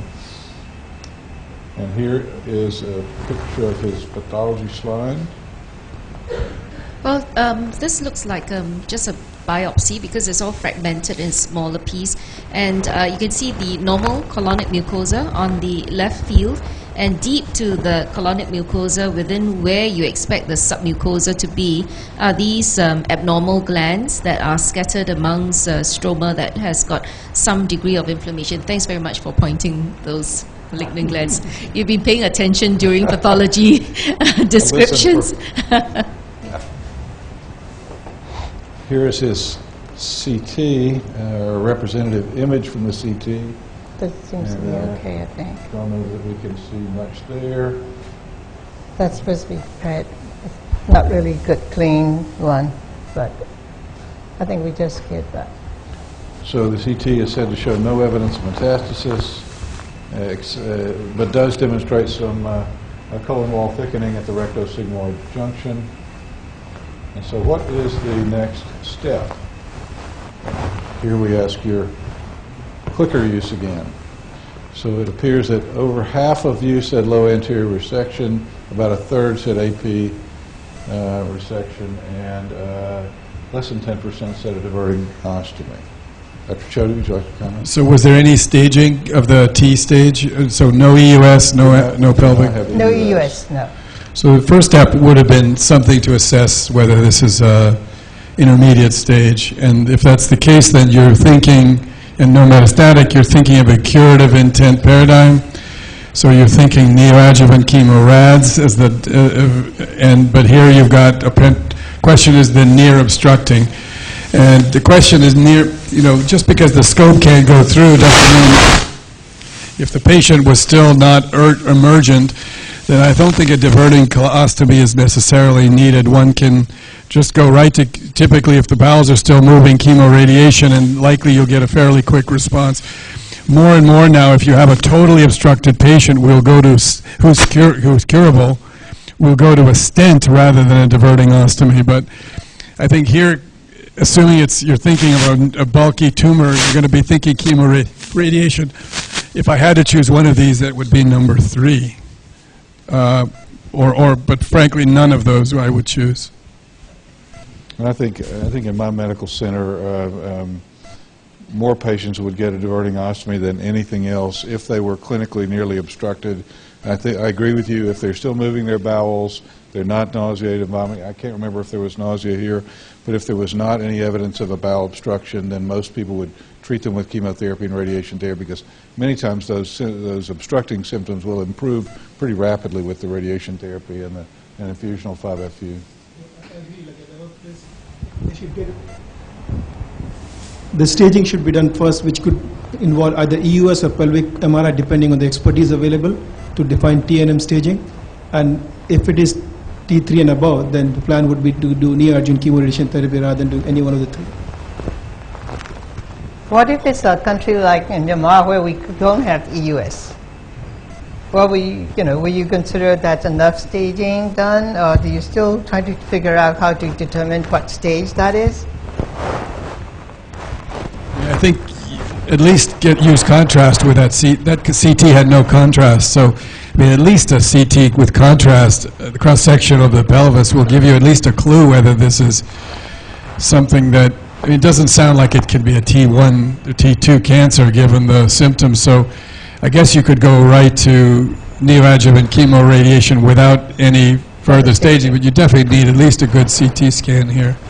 It's also unusual to have a CEA of 30 with localized disease, so I'd be still already very worried about metastatic disease, and that CT was not a good enough quality to really rule out metastatic disease. So you may also consider, I mean, I'm very anti-PET. I think we overpushed PET here, but you could make a role for a PET CT here, both to stage for a high CEA and a negative CT scan, and some use it for rectal cancer to stage response, so there could be a role for PET. And I agree with Mike Chody and Sushi Berry on saying that this patient deserves further staging investigations and determine which state is he or she is in. And in our country, since we haven't got any facility to investigate the exact stage of the disease, they usually end up having surgery like this before complete staging being done.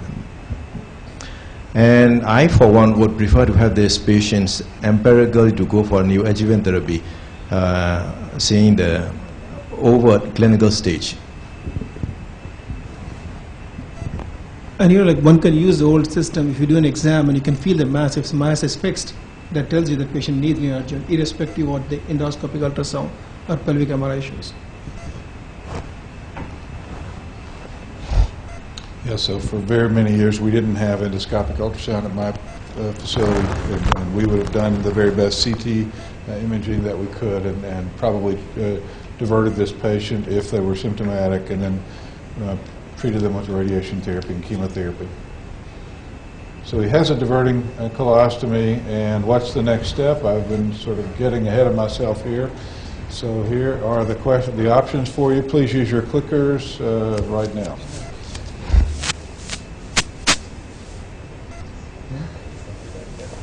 Doug and I are a team. I promise you we don't do this regularly, as you can probably tell. While we're voting, just another comment. Diverting ileostomy would be the preferred operation if you're going to divert, not a diverting colostomy. So the majority of you all would choose option number 3. In fact, all of you all would choose option number 3. And anybody on the panel disagree with that? Okay, that was the only unanimous vote that we've had so far.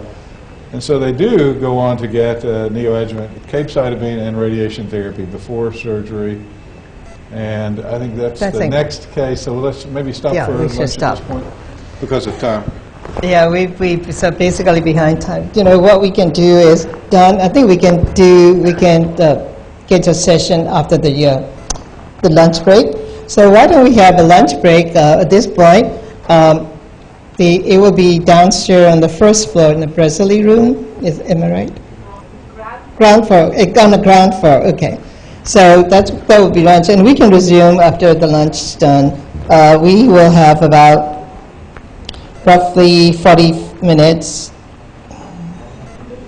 No, yeah, 15 minutes or so of lunch time.